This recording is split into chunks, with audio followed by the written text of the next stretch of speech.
Okay. All right, let's go. You too. Let's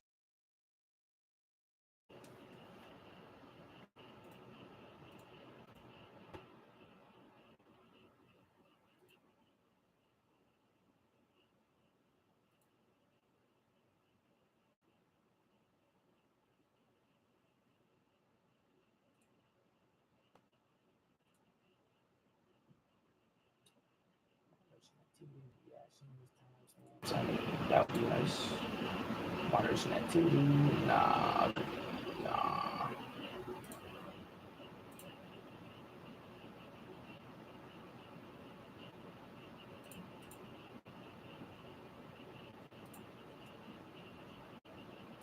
Well, nothing to change about here.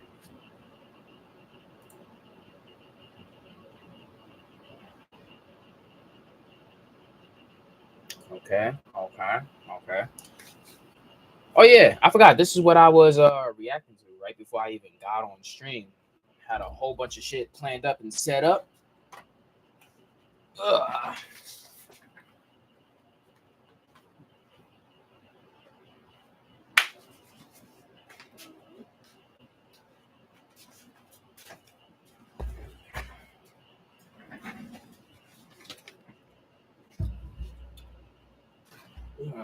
Think of this basically. Think of this as like a little test stream, pretty much. Okay. Oh, that is so cool. Hold on. Oh, I'm not gonna lie. YouTube doing this thing. Okay, shit. Move that over then.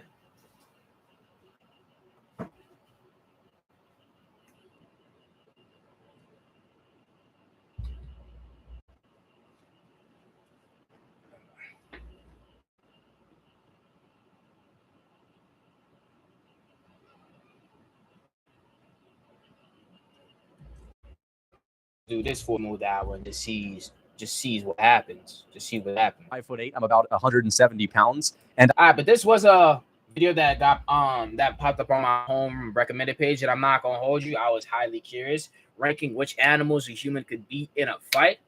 There are plenty of animals that I honestly feel like I could take in a mean scrap. I ain't gonna hold you, like life or death, hand to hand type shit.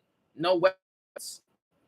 I feel like there's a couple of animals that I could beat. I don't know what animals he's gonna be picking from though. So I will be doing tail of the tape vertical animal that we bring up. And on this tier list, I'm going to be ranking just which animals are the toughest to beat. Those will be in the F tier, and which animals are in the D tier.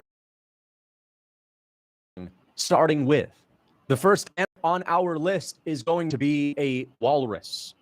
These range from to 1.7 thousand pounds versus me, of course, 170 pounds, 5'8". How difficult would a wall? ooh.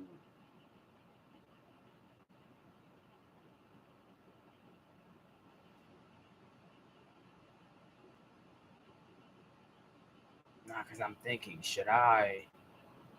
Actually, no, I'm not gonna do that. I'm not gonna do that. Walrus be to beat in a combat fight? How would the fight go down?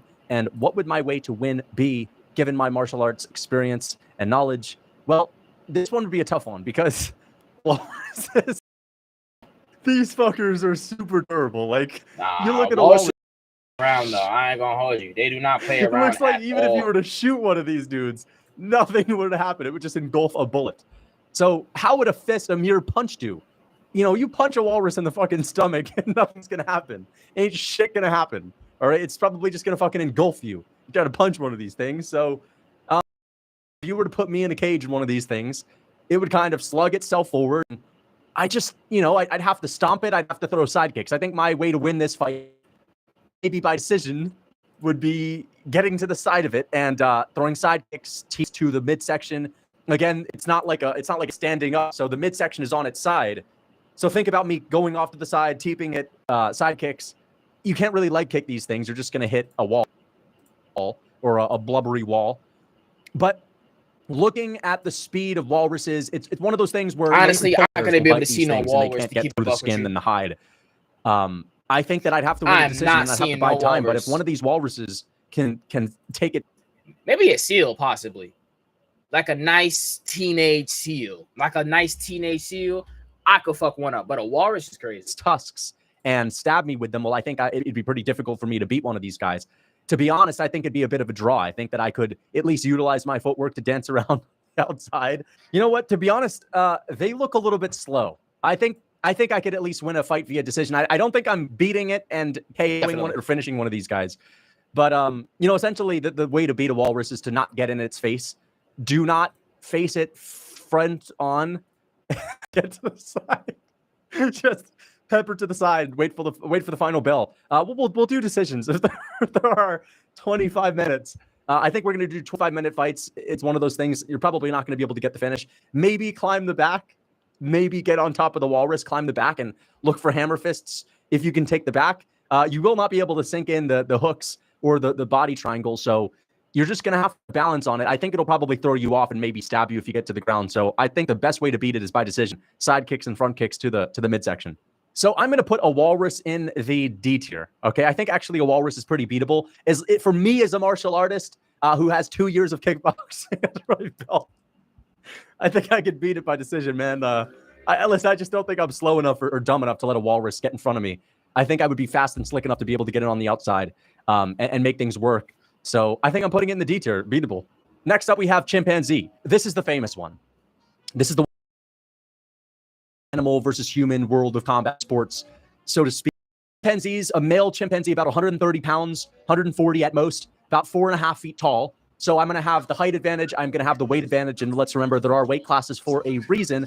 But for the chimpanzee, he will have a significant strength advantage. Now, chimpanzees, people back in the day used to say they were 10 times the strength of a man. They're about 3 times the strength of a man, an average man. And if you're athletic and somewhat strong, it's probably only 2.5 times stronger than you. Now, the argument that the chimp has is it's an animal. So it doesn't think like a person. It's much more vicious. It's stupider. You know, as they say, you fight someone that has nothing to lose. That's a scary person because they don't care what the repercussions are. Chimps are like that because they're a lot dumber than people. So obviously they don't give a fuck about the they do care about the repercussions, but not on the first blow. Chimpanzees, they're like first round monsters, right? They're like a 1-round fight that they're coming out of the gates like a man that doesn't care. They're fast. Yeah. They're explosive. They're vicious. They'll bite your face that off. These things were like 6 times stronger than people. That shit was ridiculous. Into the A tier right off the bat. It might even go high. Discuss this, but let's think about this, right? Because right off the bat, I know that if I make a mistake, there's a devastating consequence. All right. If I make a mistake, I might not be dead, but I'm changed forever. I think a chimp has a really good chance to finish me. Chimpanzee ability to get the finish is very high, which is pretty crazy. But again, let's remember I have the fight IQ. All right. So let's try to think of this. Grappling chances, I'm going to give myself a 0 chance to grapple. I don't think I've got a single chance in hell to tussle up with a chimp and out grapple it. I think it's going to be a striking only approach. Early on, you got to expect the chimpanzee to leap at you because it's coming down the gates and it's fucking rushing at you. It's probably leaping at you like King Kong leaping on the Empire State Building. It's jumping at you. You got to have something ready. So I'm looking at teeps. I'm looking at sidekicks. Maybe a sidekick. I kind of like a sidekick. Just a quick turning sidekick, one of those that Wonder Boy would throw to kind of, you know, because the thing is, the chimpanzees are just kind of jumping in the air. They're midsection. It's not like they're just going to swat you down like they're a Muay Thai expert. This is not Sanchai we're dealing with. It's a chimp. You sidekick it to the body, and then you get ready for the next burst. The biggest enemy in this situation is your mind. Because a lot of people against these animals, they're scared. And I would be too. I'd be scared shitless. I'd be shitting my pants. But if you can control your mind, if you can get control of it, mind over matter, and you realize, wait a second, this is just 130 pounds right? flying at me and leaping at me with no technique. No technique whatsoever. But, you know, people overrate these chimps. People overrate the fuck out of these chimps because they act like these things are heavily corded, and Rogan will glaze them, and Rogan will talk about how you think you can sidekick it. A chimpanzee will literally break your leg when you sidekick it. Like, they're not masterminds, okay? It's a fucking chimp that's going to fucking leap on you. Let's relax. One sidekick, if you can control your mind, which means at the end of the day, if you're shitting your pants and you see this crazy thing with these freaking like fangs hanging out of its face, and you know it can rip your face off and it's fucking vicious, you're going to be scared. But if you can get control over it, you can throw a crisp sidekick and meet it head on. Boom. Sidekick it. Next up, you got to prepare for the second charge. Maybe now the chimp just runs at you on its 4 legs. What do? You can meet it on with a front kick to the face, me a front kick up the middle, just teep it out again, or a heel. Or if you're slick, which again, you have to be an expert to do this. But if I'm Yair Rodriguez, I'm spinning back kicking it with perfect technique. Listen, I know that people think of chimps as indestructible. They have brains like you and I. They can be KO'd. If you can spinning back kick it right square on the nose, at the end of the day, you have to remember these animals, they have their survival instincts too. It's like, a bear that's hunting. If an animal kicks it in the face or just kind of pisses it off, right? If a bear charges a hunter and a hunter, pulls a trigger on a gun, the bear is going to take the first shot. It's not going to want to continue. It's going to run away because it's going to say, this is not worth it. It's not really worth it. Same thing with one of these animals. If you just bop it in the nose, it's going to think, wait a second, this is a little bit more difficult than the stupid deer that I've been hunting in the woods. This is more difficult than the berries that I've been getting in the trees. Let me go away. Your best chance is to hit it hard on the nose with a front kick or a spinning back kick. This nigga thinks if you can land one of those on the second charge, I think it runs away, and I think you could win a decision. But most likely you are going to miss. I just can't imagine a chimp going for a 5th or 6th charge. Okay? Now, do I personally think that I'm skilled enough to win that battle? For as many 50% of the time or more? Bro, no. I think that I have a very slim chance to get it with a sidekick, to meet it head on a couple times with some kicks to keep it away from me, maybe land one on the nose, piss it off, get it to run away. I think what's most likely happening is it gets past the first kick. I missed the mark a little bit. Maybe I graze it, and it's like right in front of me and it jumps on me before I can load up another one, and I'm done. So I'm going to put chimps in the. I'm going to put chimps in the high A tier. I'm going to expect these guys to be able to beat me more than 99% of the time. But there's still a chance, so it can't be S tier. S tier means it's impossible to beat one of these guys. So I'm going to put chimps in the A tier. I think that 97% of the time it gets the better of me, but I think that would be the approach that I would take as someone with the martial arts experience and knowledge that I have. Next up, we have an African elephant. The African elephant usually weighs about 14,000 pounds, and their height is usually between 13 feet tall. Okay, so 13 feet tall, about 14,000 pounds versus me, again, 5'8", 170. I'm probably going to put these guys in the S tier. I just think that there's really nothing I can do. I mean, what am I supposed to do? Leg kick it? An elephant's leg is like Jan Blachowicz' shin times 5. So I'm probably not going to be able to do a lot of damage. This is not Peaches and Creamville. We're not in Lord of the Rings where I can kind of climb on top of it like Legolas and I have no weapons. It's just hand to hand. What am I going to do? So I'm going to go with an elephant 100% of the time. Extremely difficult. But we got an elk. Joe Rogan's favorite, an elk. And again, we're fighting these guys in sort of an MMA sort of setting. Now, obviously, an elk can stab me with its antlers. And it's one of those animals that's fast. It's like, people think, I can just kind of get a hold of one of these things. It'll stomp you in the face. It'll kick you. And again, it's like these things are tough. You feel an elk and it's like a tough thing. It's got a hide. It's got tough skin. And the antlers are a problem. It's not like a walrus where the walrus is fat. And what's it going to do with its tusks? It's going to like bite down on you like it would bite down on a popsicle or some shit like that, just picking up its tusks and slamming them down. Elks can charge at you head first. It'd be a tough one. That I would approach a fight with an elk.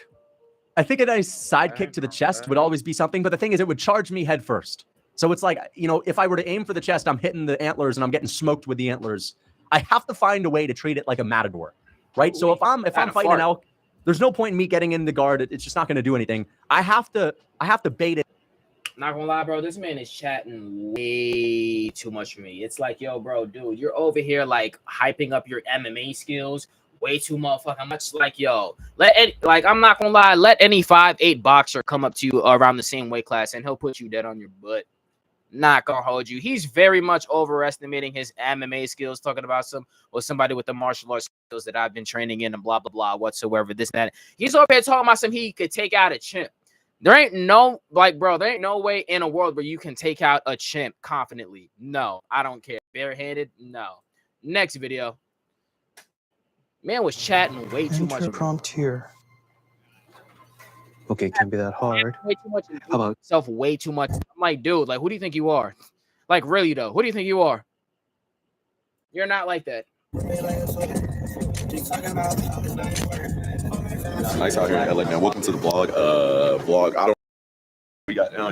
This is like my third AKA Protect, got some goddamn label meetings and shit. You feel me? Some ball hard shit, man. We just out here, you know, enjoying life. Hey, bro, you gotta get this shit, bro. This shit finna be out.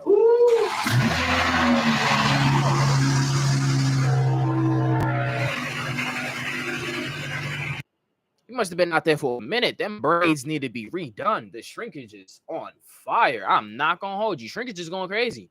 Or am I just paying too hard? Like, am I just looking too hard? Because niggas who got hair and like niggas that get their hair braided on or on a regular, like, bro, they know what I'm trying to say. Like, come on, that shrinkage is hitting. Not a lot. Every single label. That's what they do. They just say you are. And then later in the day, they text me like, "So you managed?" They always do that. Excuse yo, I'm the guy who got slapped by Brad Morgan now. Yo, stop going by that. You're the nigga that sings baseball. Bro, I got stopped by 15 baseball players in the fucking airport. Right now, He's on my street. Yo, you saw, hey, they kept coming. Y'all swear to God, they kept going with 15 of them. They was like, yo, mind you, gang. I'm not even sitting at my terminal spot. Like, I'm sitting at Boston, Massachusetts. So all these white people looking at me like, who is this?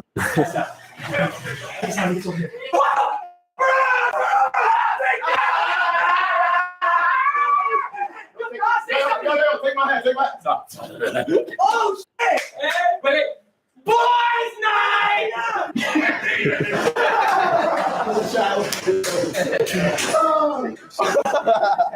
That's so fast. Reaction.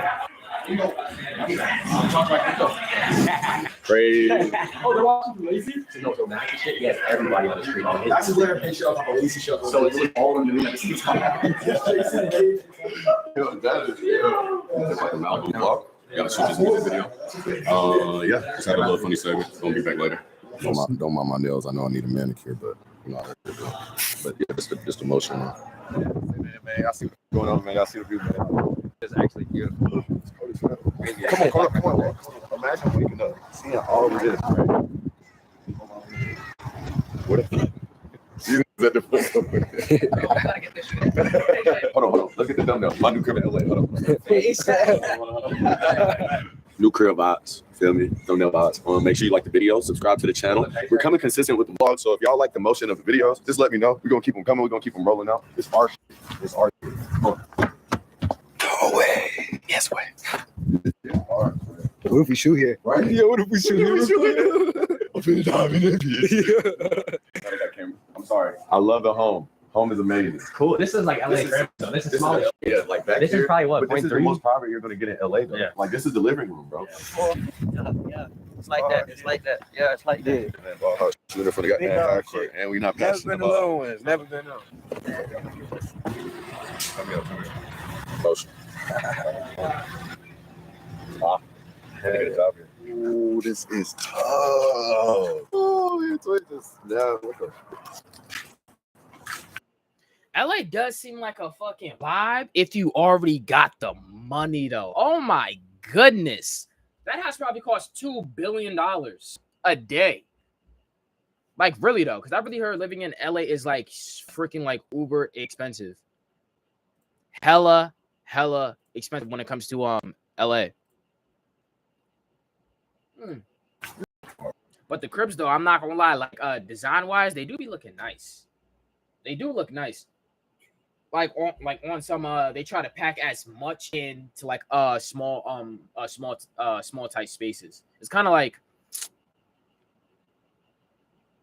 basically if a contractor was always used to making apartment buildings in New York, but all of a sudden he started designing houses, if that makes sense. Oh, you gotta keep this for the family. It's like them cut.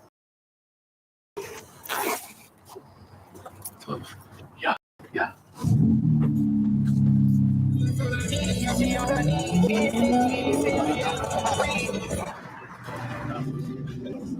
Hey, Bruce.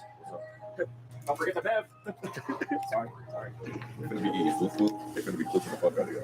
Is it bad? I don't know. I've never had it. Well, no, I have. You eat it like a sauce. You do whatever.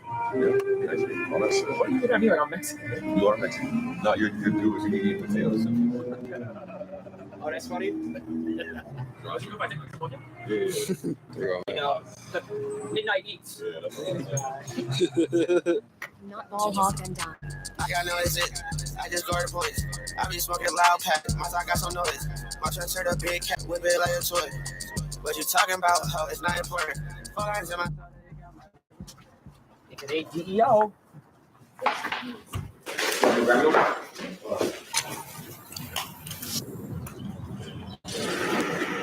I want to do like a 3D. Like I want to make it look like 3D, like a red and blue. Yeah. That's actually perfect. Getting the sauce. These are the OGs. The smell. I'm gonna do red and blue on these and make them look 3D. Red and blue on the 27. All the time. Hopefully.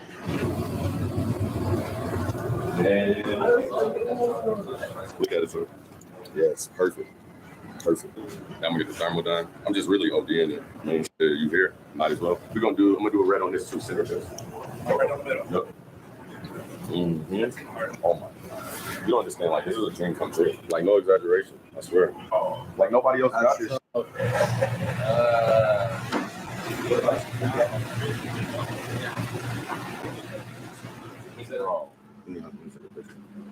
Get him in somewhere. All right, that's fire. I'm not gonna hold you. Just made a whole new outfit. And how many?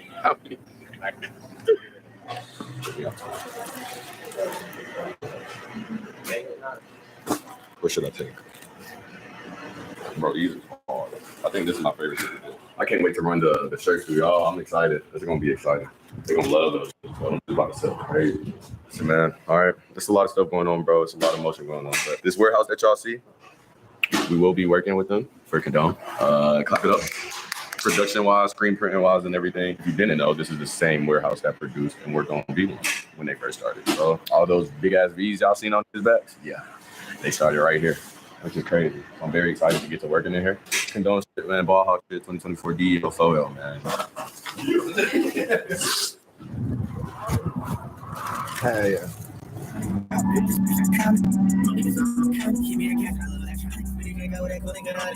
Every time I show you, man, why would I catch my honey? I know that's a good trip. Good trip. They want to do a partnership with Ball Hog, y'all. Interscope. Yes. Crazy. Glenn, it's only the first place, man. Barely. Shit look like Jeffrey Dahmer. Right, this look like some zombie Black Ops 3. Oh, it is. Alcatraz is. Yeah. Yeah. Some big, like some big paper shit like this too. Yeah, I got this.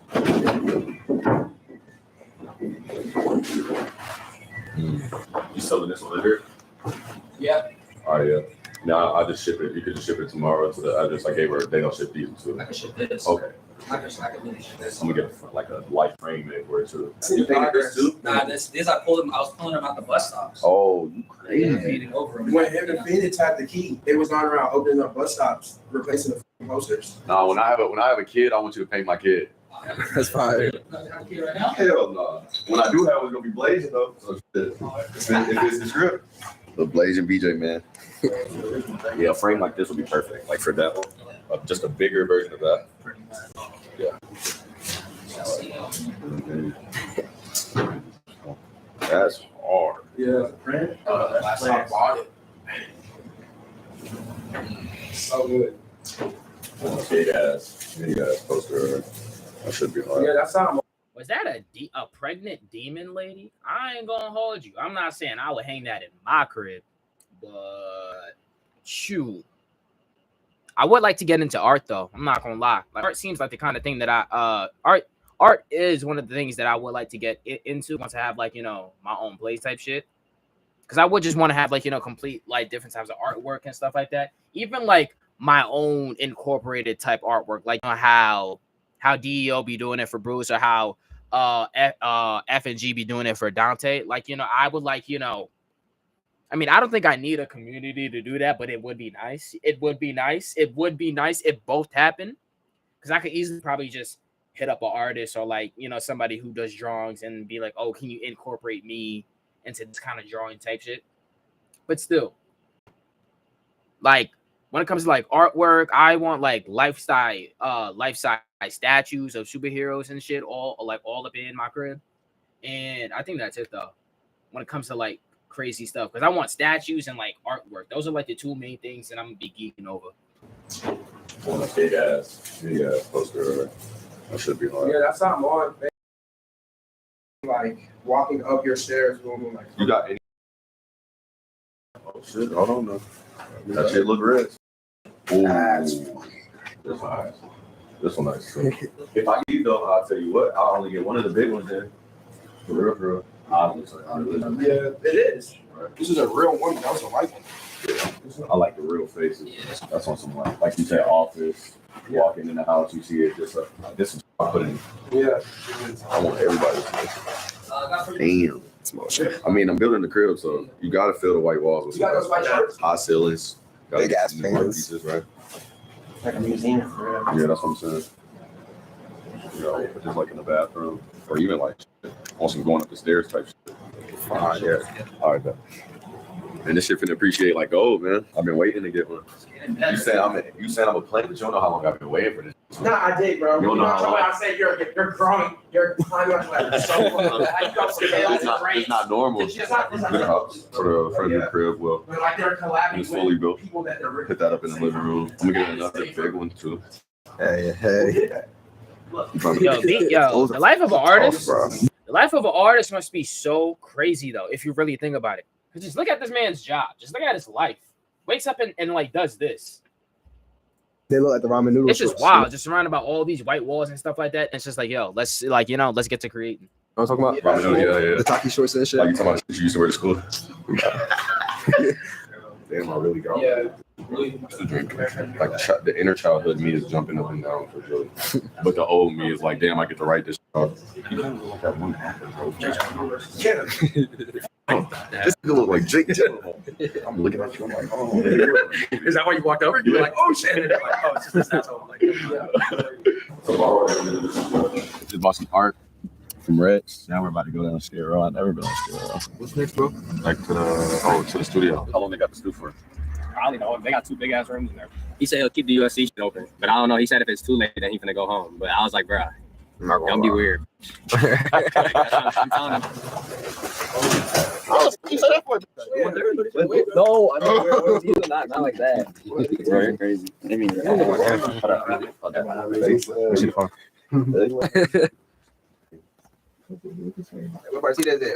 You got your camera? Camera? Yeah. All right.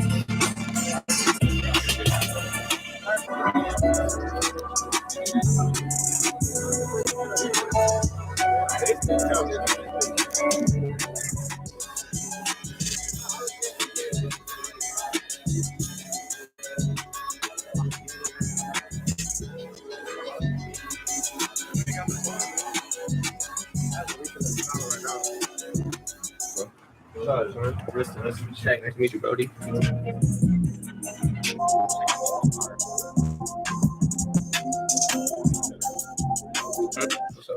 What am I? Am I actually the store runner? You're the store runner. Yo, am I actually the store runner? The store runner allegation. Again, hype about being a store runner is wild. Oh my god, dick riding crazy.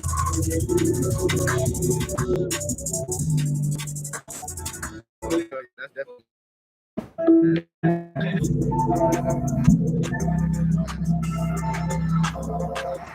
look, that's been a vlog in LA. Make sure to like this video, subscribe if you're new, and me and my boy Osei, man. Hey, 77 Osei, we out this bitch about shit about summer, man.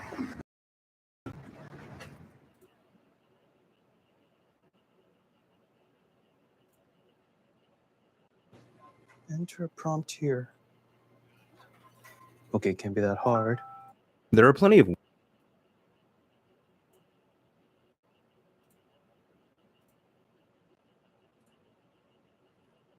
Yep.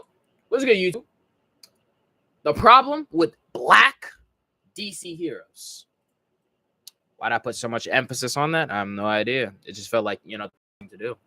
The problem with black DC heroes. I'm not gonna lie, the title caught my attention. Let's hope if the content matches. Because I saw this shit pop up on my home recommended. And I was like, why not? Store it on stream. Well-made, fleshed-out black DC characters to go around, many of which have been established in the public eye through various mediums that are well-beloved by DC fans to this day. A lot of y'all probably grew up with... Is that Static Shock? I mean, Static? His name is just Static, right? The name of the show was Static Shock. I heard that so many times. Jon Stewart as Green thanks to the DCAU, or maybe peeped at the Static Shock cartoon as a kid. But ain't it funny in modern times how these companies are all like, yeah, we really want to push diversity and inclusion with our stories, but they have like an entire catalog of characters that could fit that description that they don't even bother to use. Now, I'm not saying the higher ups on Warner Brothers are racist or anything, but I mean, you look at the DCEU and the whole Justice League fiasco. Many things got cut when Joss Whedon came on board with extensive reshoots. Cyborg's entire character arc got cut, along with scenes with his father, Silas Stone. So did any scenes with Iris West, any scenes with the Martian Manhunter actor. WB wouldn't even let Zack Snyder use Jon Stewart Green Lantern as a cameo. You don't find that suspicious? You don't find that suspicious? I kind of do. What the fuck? Like, I don't understand how leaving them whatever vision that he was basically trying to go with the movie. I don't understand how it could have probably taken. I don't understand how it could have taken away from your final vision just by leaving in the story of Cyborg and yeah, bro, Cyborg and his pops, because literally his pops was like a big major component into why he got turned into Cyborg. 2, we got Iris. Come on now, Barry messed with black women. Like, we need support. Like, bro, we need representation of that on the big screen. And 3, Martian Manhunter, dude. Sorry, Martian Manhunter. I mean, I have really no real defense for him, but he's a very cool character, and he up there with Superman. So I was like, let's get it. Black man playing him fire too. You already got the black, bro. You already got the black man playing a freaking. Like, come on. Let me have this. And I didn't even notice Martian Manhunter. I thought he showed up at the end of the movie, like a end credit scene. To be honest, the fact that he was in the movie the whole time originally and just got cut out is kind of crazy. Because I like his character, and especially his design in live action is cool as fuck. He's literally DC's Vision. You know? You don't find that suspicious? Or Vision is Marvel's Martian Manhunter. I don't know. Okay, but in all seriousness, there definitely is a problem in the lack of pushing these characters to the general public, to the point where actors off the top of their head who don't meet a certain criteria. You ever see those videos where people are asked to name like 5 or so black superheroes who don't have lightning-based abilities? Can you name 5 black comic book characters that don't have lightning powers? Oh, that's the storm. Okay. Oh, that's the Static Shock. Yeah. No, he has the electrics. Can you name 5 black characters in fiction that don't have lightning abilities?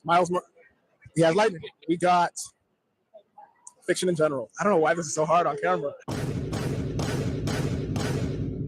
The popular question to ask is if DC even acknowledges characters who aren't Batman, but the question we really need to be asking is, I just want to know where my niggas at. I'd imagine a select group of internet folk out there would complain about my content being quote-unquote too negative. Bro, you're always hating on DC. Stop complaining all the time. I don't give a fuck, man. I'm sick of you always thinking you know what's best for me, dog. I always find it hysterical when internet niggas moan about the style of content of a person they themselves choose to watch. Not sure how pointing out characters that are like, dude, if you don't like the style of content that I'm doing, you don't have to watch me. You could just click on the next video.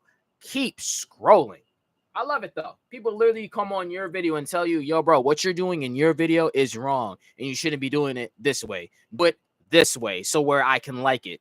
Nigga, if you don't get off my screen, like, I don't know how to do like a wiping. If you don't get off my screen, bro, neglected or mistreated by a company is considered hating on said character, but okay. I've always hated Superman, you know what I'm saying? It's not like these videos are literally in defense of said character being the topic of decision. And if it bothers you that much, unsub, dislike, click the don't recommend channel option on your homepage, whatever makes you feel comfortable. It'd be one thing if 95% of my content is just me going, oh my god, dude, like, these modern superhero movies have gone woke, dude. You see, now you're making me want to go check out the rest of the content and see what else do you do? What else do you talk about? Movie? There's just too many black people on my screen. And if you still perceive me as being too negative instead of a guy just keeping it real, I don't give a shit. He's fine. You know we got some problems when you got folk out here thinking Black Lightning and Static are the same character, or some people not even recognizing Static as associated with DC. Wait. Why the fuck was Super? Wait. Hold on. Dante, wait. Because I think I was one of those people too. You mean to tell me, hold on. Black Lightning is a whole nother character. Why the fuck did Google bring me to Black Lives Matter? That was racist. Google's racist. Come on. Black Lightning was a whole different person. Oh, nah. Why was I thinking Black Lightning and Static Shock were like in the same shit? Damn, Black Lightning. Superman there. Is Static Shock part of DC? Wait, Static Shock in DC? I remember a long time ago, it was announced they were working on a Static Shock. Damn, Dante, they caught you looking wild dumb. I ain't gonna hold you, bro. How do you not know about Static Shock being a part of the DC universe? Come on, bro. Do your research. Come on, bro. Be better. Do better. Research better. React harder. Movie produced by Michael B. Jordan. WBDCU fashion, the project went absolutely nowhere with no significant updates announced since. I don't think they've ever even officially canceled it. There's just been no info on it. The script that Randy McKinnon is writing for the live action feature film version of Static is, he's hard at work right now. We're going to be getting that soon. So live action Static Shock is a real thing. That's in the works. Warner Brothers is excited about it. We're excited about it. Jordan's excited about it. Michael B. Jordan's producing the movie with us. So that was a fucking lie. Whenever a DC animated movie is announced, it's always set to release within the same year or the following year of its initial announcement. I don't recall many, or if at all, any DC animated films where the film didn't release not too long after it was revealed. Well, that is if I don't count the announcement of the Milestone animated movie. Right after they had reconfirmed the existence of a live-action Static movie, they announced for the first time at DC Fandom 2021 they were going to make an animated Milestone movie featuring the heavy hitters of the Milestone universe, which included Static. Here's the new announcement that no one knows yet. This is Fandom breaking news, which is the first Milestone animated feature film is now in the works. We just hired an amazing writer. And if you guys have been reading Hardware, you know how dope he is as a writer. Brandon Thomas has been hired to write our screenplay for our animated feature, and in conjunction with Warner Brothers. And we're very excited about that. That's going to be a massive project with more than one character. That was almost 3 years ago, and there's not been a single update on this movie since. I'm not even kidding. This is honestly one of the rare occasions where I had an announcement of a DC animated project, and to my knowledge, with no progress being made. It might be unfair to make assumptions, but if there was any progress made on this movie, it probably would have came out at least a couple years ago. Man, thinking back on it, that whole DC Fandom event was just a bunch of empty promises. Now, what you're going to see here is why the hierarchy of power in the DC universe is about to change. My man DJ was trying to come up in there and change the whole flow. He was trying to turn everything upside down for real, trying to take it over. Crashed and burned tragically. Milestone Comics was created by Dwayne McDuffie, Dennis Cowan, and Michael Davis in the 90s to combat racial stereotypes and a lack of diversity seen in comics. This new initiative spawned the creation of characters like Static, Hardware, Icon, Rocket. They eventually approached and to deal with DC Comics. Hardware, Iron, Rocket. I have not heard of those black superheroes. And why are giving why be giving the black superheroes these these nick? I'm like, bro, these superhero names that literally have to do with everyday like appliances, Iron, Hardware. Can't even remember the last one because that's how bad the shit was. Where they would publish and distribute Milestone books, but the creative at Milestone still had full creative control of their stories. Unfortunately, Milestone Media was shut down in the late 90s due to struggling to maintain strong sales numbers, along with some pushback from retailers on the more mature stories that were told in Milestone Comics. And the comic industry as a whole during that time period had a major downturn, but some of those characters were able to live on in a couple adaptations, more notably the Static Shock cartoon in the early 2000s.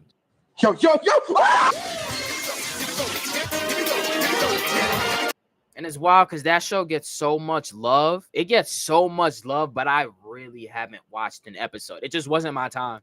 In 2008, it was announced that the Milestone universe and its characters would merge into the main DC Comics continuity, so you'd see Static be a member of the Teen Titans for a little bit. He also got a short-lived solo series during the launch of the New 52 in 2011. In 2020, DC announced the return of Milestone Media with a renewed partnership aiming at bringing Milestone's iconic characters back to the forefront. So you have new modern comic titles on Static, Icon and Rocket, Hardware. Characters like Icon and Rocket were seen in Young Justice. You'd never really see Icon too much, but there were... I called the nigga Iron, bro. It's Icon. Oh my gosh. That's even more embarrassing on my part.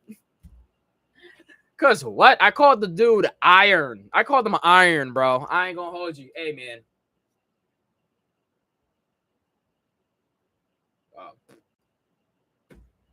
Long Island yo, take your time. Take your time. Take your time. Cause I be trying to force through the stutter. That stutter was crazy.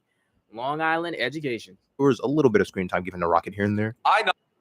And I do be trying to force through the stutter sometimes, but I be trying to I be realizing every time when I try to force through the, see. Every time you try to force through the stutter, it just makes it sound way worse. You just make it worse every time. Just stop the sentence completely, stop the word completely, slow it down, and let it flow out. That's pretty much it. Nominate Icon for league membership. Just taught you how to properly stutter. Because you suspect Icon might be Kryptonian like you did with Captain Marvel? protege, Rocket. You know, I was the one who to become a hero in the first place. I should be outside celebrating with him, not hidden away in here. Static was another character who appeared in Young Justice, first appearing in season 2. You'd think he'd have more of a role or a purpose, or else why even bring him into the show at all? But nope, you don't see him become a team player until like the second half of season 3, where he's just delegated to being the guy on the team who can't get a girlfriend. I gotta get a girlfriend. We got you good. Gotta get a girlfriend. Why the fuck are they making the cute, handsome young man, the cute, handsome, brown-skinned young man with a nice hairline and dreads? He's the one that can't get a girlfriend out of the entire group. I call Cap. Come on now. Yeah, purposely trying to make us look bad. I don't get it. Come on now. That don't make no sense. You gonna tell me that young man can't get no girlfriend? Come on now. What city we in? Oh, are you? Come on! They've got to get a girlfriend. Those hero boys are pretty cool, man. And not just cool, hot. Yeah, I'm a friend of theirs. Sure you are. That's just hate. You gotta get a girlfriend. Look at the mess with my boy. That's just A lot more screen time is Look how given they to Black doing my Lightning boy. in Young Justice Outsiders, where you see some of his my build boy. as a hero in the beginning. And to see cool elements with this character, but I feel like there was just way too much Part time 3 was spent on his trash. relationship with that one doctor before she ends up betraying him and the rest of the team. Then at the end, he becomes a leader-like figure of the Justice League. Now, normally this wouldn't be a problem, but the show is called Young Justice. I thought this was supposed to give emphasis on the younger generation of heroes and fleshing out their characters, or at least the heroes who were the forefront in season 1. It would have been nice to see Black Lightning take on a mentorship role with Static, which was slightly teased in season 2. I'm not surprised. You show real potential for this kid. You ever need a mentor, Virgil? You just let me know. Now, Carrie Payton is a phenomenal voice. And that would have been great. Black Lightning being a mentor to Static, that would have been amazing. Why did they flop on that? Wanna know why?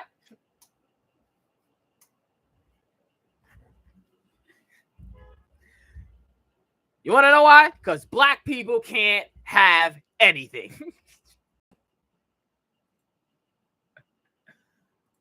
Oh God, that is like because black people can't have anything. Actor. Not only is he the voice of Cyborg in the Teen Titans cartoon, but also the voice of Aqualad and like nearly every other black character in the show. There's also the Black Lightning TV series on the CW, but there's your first problem right there. It's on the CW. I like the idea of the show putting emphasis on Jefferson and his family, with both his daughters gaining abilities and whatnot. On the flip side, it came to the point where a lot of the major focus wouldn't be on Jefferson Pierce himself. My God, his wife or former wife Lynn would get on my last nerve. So would his daughter Jennifer. But I will say the villain Tobias Whale's Uncle Ruckus type energy anytime he was on screen was genuinely the funniest thing ever. No, they go stand. Sit your weak monkey ass down. All the people are free to learn that the Pierce family is the chocolate-covered Incredibles. And I have to wonder why I haven't seen your blistering black ass playing dress up lately. You big lip bug-eyed nappy-headed Nimrod. That black son of a bitch keeps rising from the dead. How is it you never seem to age? I keep saying folks got to get off of that fried chicken and watermelon Kool-Aid diet. Plus, I do my best to stay out of the sun. The character was known to be a prominent team player in Batman's team of Outsiders in the comics a few times, getting a lot of What the fuck? Yo, these characters, I ain't gonna hold you. These directors, these producers, these editors, these writers, they were getting their hate off right in front of y'all faces. Oh my goodness. But why was he spitting though? Like, damn. a lot of respect from Batman himself as he strives to be a symbol of hope, demonstrating effective leadership qualities and a collaborative approach to holding back when attacking enemies, with his raw power also being something pointed out by Batman, since he has a lot of respect for Jefferson, despite the fact that Jefferson often disagrees with Batman from time to time. If I'm gonna keep it a buck, when it comes to the core roster of the Justice League, I never cared too much about Cyborg being a part of the main cast or a founding member. He's always been, to me, much better handled with the Teen Titans or Titans cast, as the dynamics and bonds there feel a lot more personal. Really? Because I did realize that they had Cyborg on 2 separate type teams. Their Cyborg depicted on the Justice League, and him depicted with the Teen Titans. Hold on. Okay. I might have to watch a couple of my man's videos.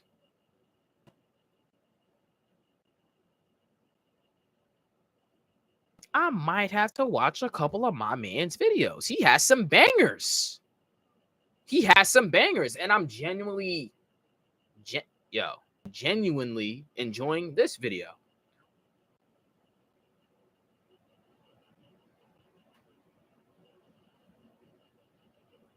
Bet. Jefferson, despite the fact that Jefferson often disagrees with Batman's methods from time to time. If I'm gonna keep it a buck, when it comes to the core roster of the Justice League, I never cared too much about Cyborg being a part of the main cast or a founding member. He's always been, to me, much better handled with the Teen Titans or Titans cast, as the dynamics and bonds there feel a lot more personal. I don't think it was a good idea to replace Martian Manhunter with Cyborg as one of the 7 founding members.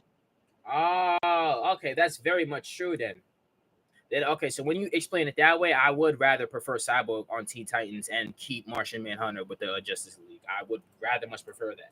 Of the Justice League and the New 52. You could say, well, it's because the Justice League lacked a black character, so it was only fitting to put him on the team. So you mean to tell me there were no other alternatives or characters that would have been better picks, considering the other potential options have been a part of some variation of the Justice Vixen?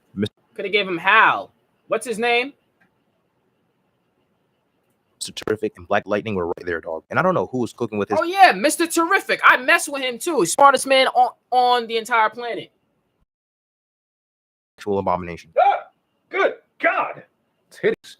But beautiful in an ugly way. Problem area is up here. All of this going on up here is what's causing me the most physical discomfort. As I mentioned earlier, an unfortunate part in the implementation of Cyborg's character in the DCEU is the controversy surrounding Ray Fisher and what happened with the Justice League reshoots. The actor basically went on Twitter to explain the on-set treatment from Joss Whedon and the unprofessional behavior that was going on. From the different things we've heard, not just from Ray Fisher, but other sources as well, the Justice League reshoots were just a complete disaster. All the way from Henry Cavill's CGI mustache to actors not wanting to film uncomfortable scenes. Given Whedon's track record, none of this is surprising, and cutting out so many of Cyborg's scenes was a damn shame. Literally an entire character arc taken out of the film, but nah, we gotta have more jokes in there. Bro was the heart of the whole film, and Zack Snyder's just like, and I'd be heated too. One thing I will say though is that I feel it isn't really productive for Ray Fisher to still post tweets to this day talking about some accountability payment years after the Snyder Cut released. It's kind of beating a dead horse at this point, considering all of the WB executives like Walter Hamada, who took part in DC films during that time, aren't even at the company anymore, so I'm not sure who he still wants from. It's become excessive at this point. Let it go, it's over. I remember some years back where WB had this weird obsession in trying to greenlight a Black Superman movie over a Man of Steel 2 or any continuation of their main Superman, Henry Cavill. Ta-Nehisi Coates was set to write the script with J.J. Abrams set to produce the film, and I'm not gonna lie, I genuinely do not see the purpose of this movie.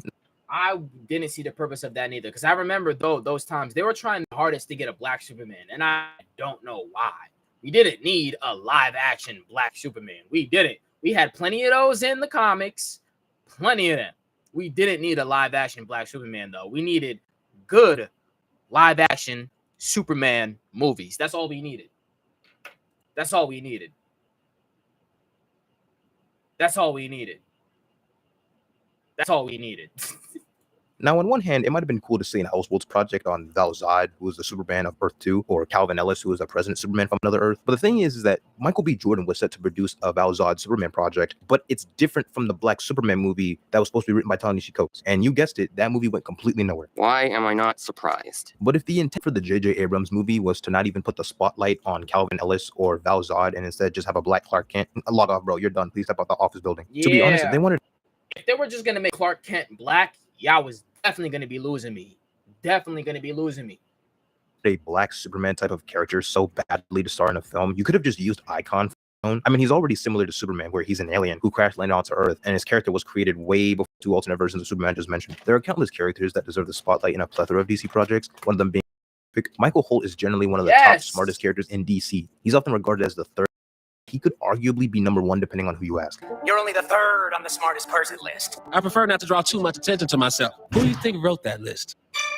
Very capable hand-to-hand fighter, along with being more of a tech-based hero with his T-Spears that can do like almost literally anything. Now, imagine my frustration with how he was depicted in the CW Arrowverse when he was a part of the core cast of heroes in Arrow. They made up some original character named Curtis, and he's kind of weird and over the top. He's like one of those geek stereotypes you'd see on TV, awkward and very clumsy at times. The character's comedic timing was off-putting and wasn't that capable of a fighter. I appreciate his costume being straight out of the comics, but that's the only thing they even remotely got right about his character. He was never a unique asset to the team when it came to his expertise in the tech field. His skill set was pretty much like a neutered Felicity Smoke, which is such a disservice to his comic counterpart. I mean, there really is only one way to describe Mr. Terrific's character in the Arrowverse. Soft.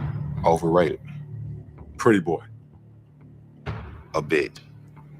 On the bright side, Mr. Terrific is one of the characters set to appear in James Gunn's Superman movie, in which Gunn stated he's one of the characters he's excited for audiences to see on the big screen. The actor for Mr. Terrific, Eddie Gathegi, been putting in that work, so hey, I hope they cook with him in the movie. Vixen is another character I think deserves more love, with a pretty cool and unique skill set where she dons a totem that grants her the abilities of any creature from the animal kingdom. She played a minor role in Justice League Unlimited as a love interest to Jon Stewart. She was also a part of the Arrowverse as a member of the Legends of Tomorrow cast. She even had her own webtoon animated series that was a tie-in to those CW Arrowverse shows. I haven't really seen her in much since then. Slight cameo roles in the Tomorrowverse animated movies, but nothing substantial. Sadly, anything related to Green Lantern in outside media has gotten a short end of the stick, as the WB executives have had no desire in utilizing the character after the 2011 Ryan Reynolds movie. Jon Stewart had a pretty solid adaptation in Justice League and Justice League Unlimited. I mean, you got an entire generation of fans who grew up with him as Green Lantern. There have been opportunities for the character to be explored in Green Lantern projects like the Green Lantern DCEU movie that never happened, or that Green Lantern TV show that was in development by Greg Berlanti set to air on HBO Max that also never ended up happening. I think that show was supposed to Run this man back, because he was the Animal one. Kingdom. She played a minor role in Justice League Unlimited as a love interest to Jon Stewart. She was also a part of the Arrowverse as a member of the... Hold on, I'm surprised he didn't talk about Luke Cage. Or is Luke Cage Marvel? I'm pretty sure he's DC. No, Luke Cage is DC.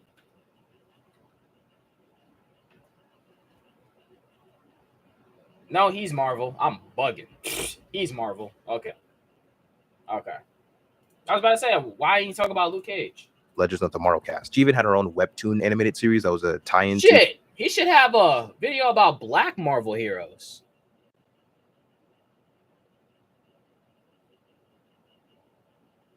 Or is he mainly a DC kind of? It looks like he's mainly a DC channel. I see one Marvel.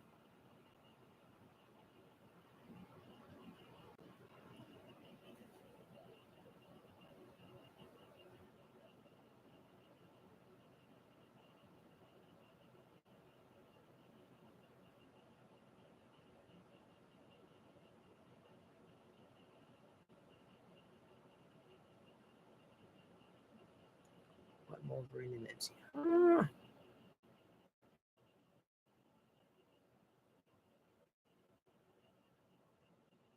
Okay. I'm not gonna lie. I think I might just binge his videos for just a little bit, and then we'll get into the other stuff that we was gonna do. And who was here pretty sure to begin with. Y'all could just leave and come back a little bit later.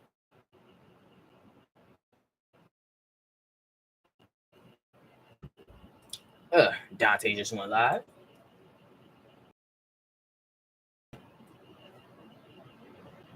You know what I'm saying? Support at all times. Facts. We can get back. I'll be back.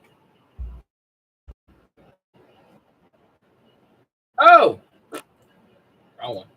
Those CW seen her in much since then. Slight cameo Arrowverse animated movies in outside media has gotten a short end of the stick, as the WB executives have had no desire in utilizing the character after the 2011 Ryan Reynolds movie. Jon Stewart had a pretty solid adaptation in Justice League and Justice League Unlimited. I mean, you got an entire generation of fans who grew up with him as Green Lantern. There have been opportunities for the character to be explored in Green Lantern projects like the Green Lantern DCEU movie that never happened, or that Green Lantern TV show that was in development by Greg Berlanti set to air on HBO Max that also never ended up happening. I think that show was supposed to center on Guy Gardner and Alan Scott for whatever reason, but luckily that show was scrapped in favor of the Lanterns TV series in James Gunn's DCU, in which Hal Jordan and Jon Stewart will be the center focused Lanterns. Find it. So you fucking say. Look, all I'm trying to get at is that these companies rally for what they think people want in terms of diversity, for like brownie points and representation. But when it comes to actual well fleshed out and developed characters to become prominent in these major stories, it's freaking crickets out here. They're more interested in using their most popular characters to be like, hey, we have a black guy on the team. Hey, you like Batman, right? Well, here you go. And with that mentality becoming so prominent, it's kind of a disservice to the well established black characters out there who more than deserve their time in the spotlight. With the way WB works in their stupidity on almost every level, I couldn't care less about that Black Superman movie. Give me my static shot. You could ask almost anyone, and I'm pretty sure they would prefer a static film over a Black Superman. You know, I'm just saying, use any of the milestone characters for crying out.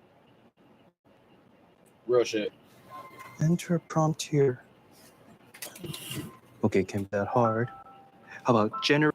The Joker is Batman's most iconic villain for a reason, and might just be the most iconic villain in fiction. His presence is associated with some of the best Batman stories across comics, movies, games, shows, the whole nine yards. And while he's certainly a great antagonist and definitely one of my top villains, the way DC and Warner Brothers are on this man's tip is crazy work. The Joker oversaturation has only gotten worse as the years go by. It's like they forget all about the other great Batman villains, many of which barely have any significant adaptations when compared to the Joker himself. The amount of Joker fake-out deaths seen in comics and media is insane. It's even more annoying in mainstream comics. Oh hey, looks like he may have died after death of the family. Nope, he's back in Batman Endgame. But oh look at this, he mysteriously disappeared after Joker War. Obviously, he's completely fine. The Joker's had countless adaptations in live action, with notable versions seen in movies like The Dark Knight, and some versions being better than others. Jared Leto's depiction of the Joker in the DCEU was an absolute disgrace. Please never let bro can. Ain't nobody gonna look at these scenes and be like, oh yeah, this is some peak Joker right here. You are my guests to this handsome Honka.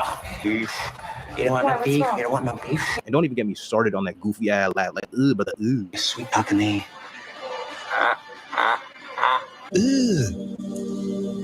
Brother, no matter how many people cry out for a David Ayer cut of Suicide Squad, nothing would have the power to fix that giant turd of an adaptation. You tell me this is the same dude that killed Robin alongside Harley Quinn? Boy, ain't no way, boy. Boy, ain't no motherfucking way, boy. One thing I do find fascinating is how we've all acknowledged that this Batman has no regard for human life when fighting criminals, and his no-kill rule is just completely thrown out the window. So why is this version of the Joker still alive? That's the case. You have Batman willing to bulldoze henchmen and spray them with the turrets attached to both the Batmobile and Batwing, but he won't take the life of a man who's tortured and killed his adopted son? It don't make sense to me. Future live-action depictions of Batman desperately need to delve into the plethora of other villains in Batman's rogues gallery who aren't Joker. Nearly every single major live-action Batman has had a Joker. I mean, you got 1966, the Tim Burton verse, the Dark Knight trilogy, whatever you want to call Jared Leto's Joker. When was the last time you saw Mad Hatter in a major project? Bane and Scarecrow have been prominent since Chris Nolan's Dark Knight trilogy. Real shit. Let's talk about it. Let's talk about Killed his adopted son. It don't make sense to me. Future live-action depictions of Batman desperately need to delve into the plethora of other villains in Batman's rogues gallery who aren't Joker. Nearly every single major live-action Batman has had a Joker. I mean, you got 1966, the Tim Burton verse, the Dark Knight trilogy, whatever you want to call Jared Leto's Joker. When was the last time you saw Mad Hatter in a major project? Bane and Scarecrow haven't been prominent since Chris Nolan's Dark Knight trilogy. I'd be willing to see an actual comic-accurate take on Ra's al Ghul or Poison Ivy. Black Mask was the main antagonist of the Birds of Prey film, but he unfortunately got hoed at the end. I think the Joker movie serves as a cool Elseworlds tale, as it's a severely different take on the character. I remember the made-up controversy from news outlets saying how the film would influence people to become more violent or some nonsense. Man, that was funny as hell. The video games cause violence type beat of lunacy. But hey, who would I be to complain if I, for whatever reason, didn't like the movie? Because the numbers don't lie, with it being one of the most successful DC films financially. So knowing Warner Brothers, a sequel was inevitable, which was something I kind of didn't want. I don't think a film needed a sequel, but it could still probably be a banger. Hearing about the musical elements had me concerned, to say the least, with around 15 cover songs or so being implemented into the film. They really got Lady Gaga as Harley Quinn. I mean, hey, have at it, go crazy, I guess. Man, you already know the most annoying Caucasian couple about a cosplay as these two. But with all these different live action depictions of the Joker we've gotten, it was a nice breath of fresh air with having the Riddler being the main antagonist for the Batman. Matt Reeves, you cooked too much with this movie. Bro really decided to pop up in every way. It's cinema. Perfect blend of a few Batman stories like The Long Halloween, Batman Ego, Year One, encapsulating the corruption within Gotham and how it leaves an effect on its citizens. Batman learning to become less of a vengeful figure and more of a symbol of hope for the people of Gotham. I'm just glad other Batman antagonists like the Penguin get to have more importance in this universe going forward, because we really don't need someone like the Joker right now. Who are you? That's the question. Riddle me this. The less of them you have, the more one. And I fuck with the Batman, and I like how they made the Batman's villain be the Riddler, and also how fast he took out Penguin. But they could have left out the Joker. I'm not gonna hold you. They could have left out Joker. They could have left out Joker. Because Batman has one of probably the best of villains next to Spider-Man. So I don't get, like, y'all have all these options and y'all just be going for Joker. Is worth a friend. Oh, no. Now, am I worried Matt Reeves is going to butcher the Joker character or something? No. My thing is just that for the time being, he doesn't need to be a central antagonist. You can save him for like the third installment or something in a hypothetical trilogy, but I would really hate for Joker to be the main bad guy for the Batman Part 2 over someone like Clayface, Mr. Freeze, or Scarecrow. The Batman Arkham series is basically everything you love about Batman the Animated Series, format and more of a serious tone. The perfect love letter to Batman and his mythos, showcasing a wide variety of his environment. Free flow combat that plays smooth like butter, immersive open world and stealth. Them folk at Rocksteady cooked too much with this series back in the day. Butter is an understatement. Oh my god, these games was amazing. Batman Arkham City is without a doubt my favorite. Like literally everything about Batman when it comes to the villains, the suit, everything. Okay, yeah.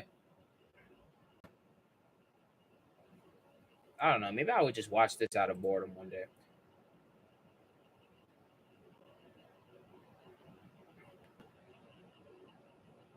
Okay. So yeah, like everything when it comes to Batman about the atmosphere, Gotham, the villains, Batman itself, the suits, the combat, the gadgets, the Batmobile. Like, bro, Arkham, the Arkhamverse, bro, like they represented all of that perfectly. Perfectly. If only they could translate all of that shit into live action. And the closest they got into that for me was the Batman.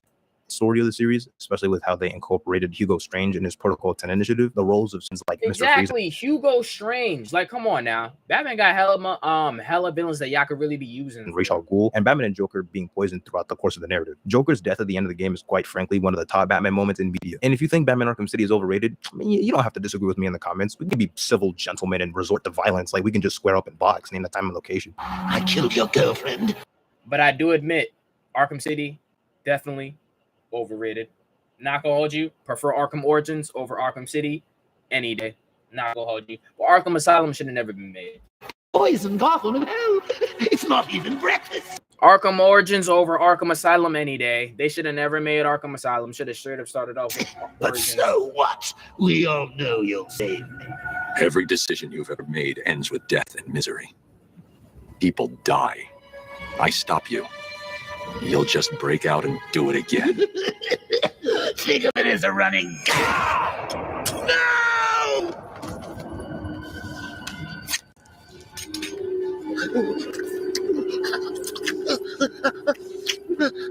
Are you happy now? Do you want to know something funny? Even after everything you've done, I would have saved you. That actually is.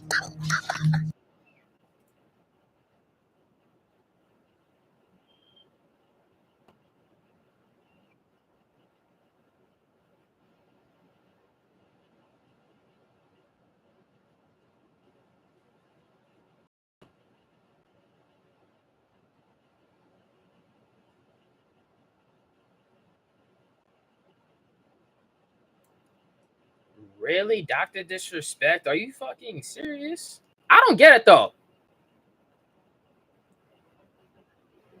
Why y'all be fucking with kids so much? Why y'all fucking with kids so damn much?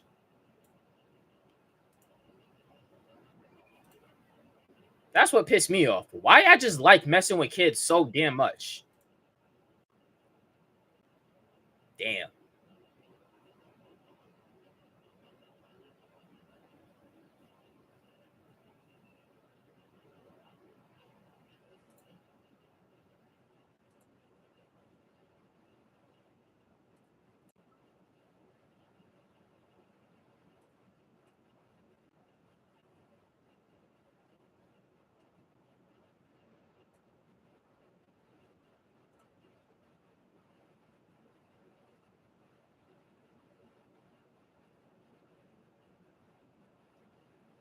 Profit. Oh my gosh, man. Yeah, it's actually it's over though, bro. Like you thought the cheating thing was different, but bro, you literally admitted that you talked inappropriately with a minor. You will never be able to escape that, bro. You will never be able to escape that. Okay. Elden Ring time went now, bro. I'm getting on now. Okay, chat. As you guys know, I had got stuck, bro. I got stuck on the freaking dragon, dude.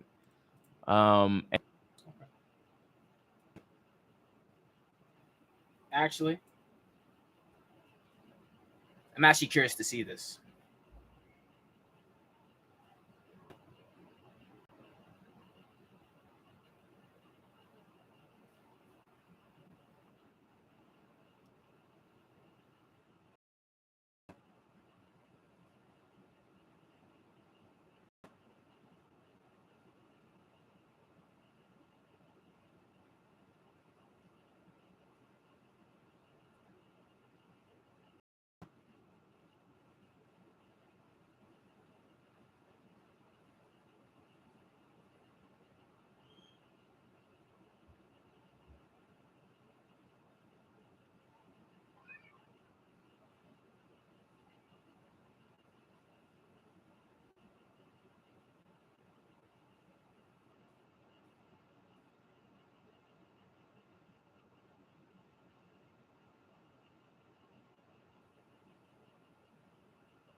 Oh shit, where's my controller? Here it is. Look at this, we come in, strong. Of course, he opens with the broken grab, but I dodged it, of course, because I'm just like that. All right. Nice dodge there. Still haven't been hit. Still got my bubble. Go ahead, game for the... I've noticed that going for the left leg, always getting hit by those. Okay, that shit's annoying. Always getting hit by those, but I think I know what to do now to avoid it. See, I'm figuring it out. I'm slowly figuring out how broken that is. Going for this leg here has... I noticed that I have a lot... it's better to go for that leg there. And I have a thing where I got a system to where when I get the hard knockdown, that's when I call out the shadow clone.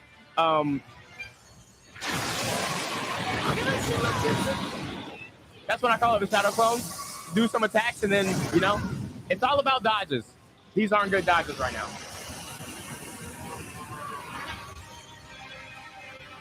Nice leg. Nice leg.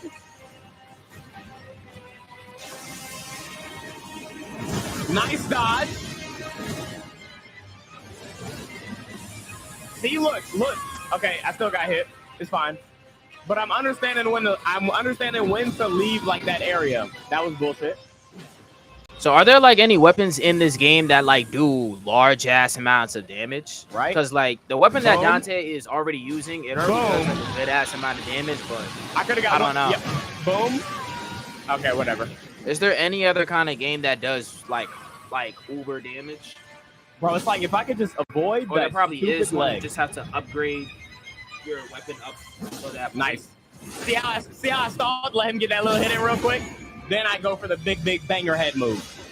All right, here comes the bullshit. Here comes the bullshit.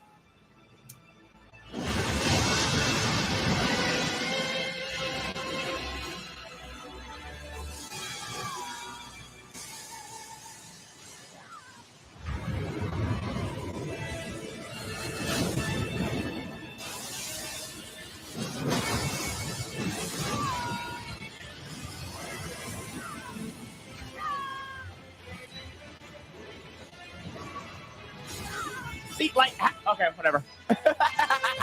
Whatever, dude.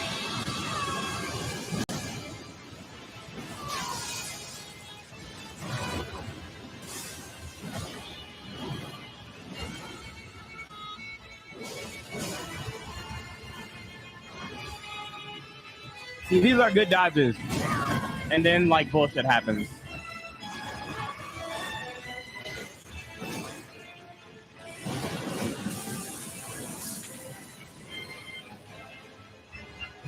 I can't believe I missed that.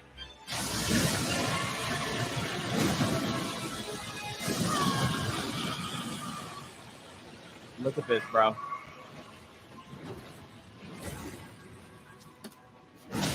Boom! I needed that so bad. And guess what? Look at this.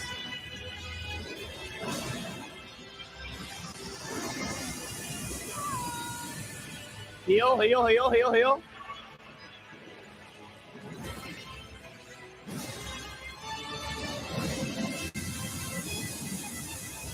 Beautiful dodge.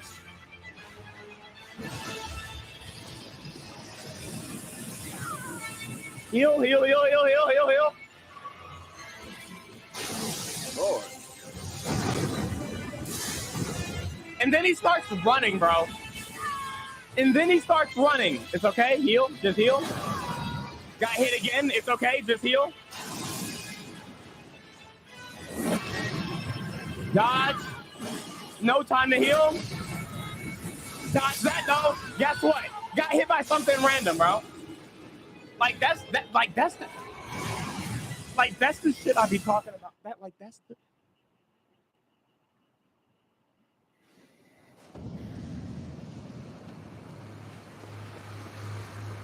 That's the shit I be talking about, bro. Now, chat. Y'all think that was bad, right?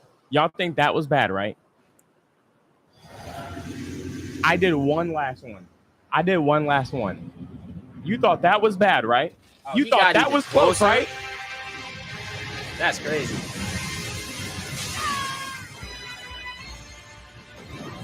I don't know if I like. Just watch, bro. Just watch. Cause you seen just how small that health was, right? Just wait. Just watch.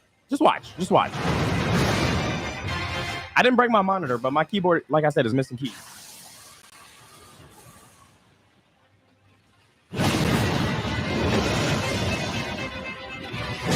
Look at this.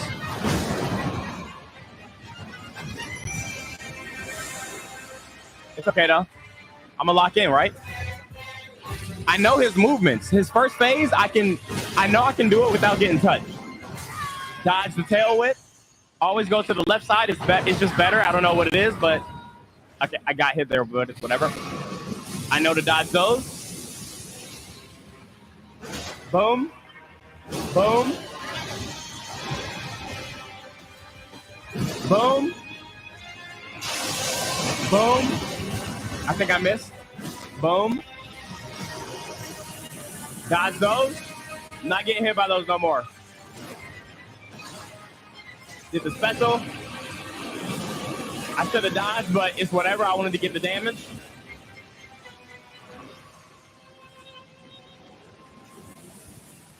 Weak ass move.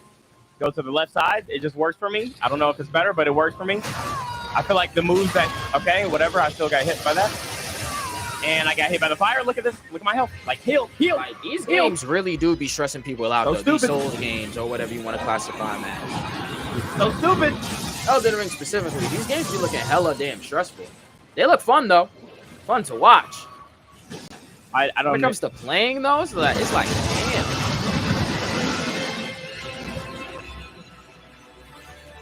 I'm actually learning as I watch, though. I have no idea. Would I actually play it? Instead of tricking my little fan base into thinking that I'm gonna play it, that slide is actually even though like this boss is stupid. That slide is still hard. Probably have to I'm be not gonna something lie. that I sit on, or something that I like. Boom, tell it. Never gonna get hit by that. I didn't even know where I was going. Didn't even know where I was going. Look at this bullshit. W dodges. Tried to heal. Good thing I tried to heal. Boom, dodge. Boom. I felt like I dodged that, but in my, whatever. The game's not going to give me that. Another heal. I have four flasks left. Of course that would happen, bro. Of course that would happen, right? 3 flasks left, of course. 2. I'm getting mad all over again. I could have sworn I was out the way. I could. 2 flasks left, by the way.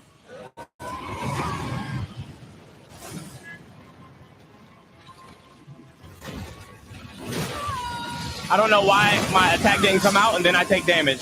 1 flash, by the way.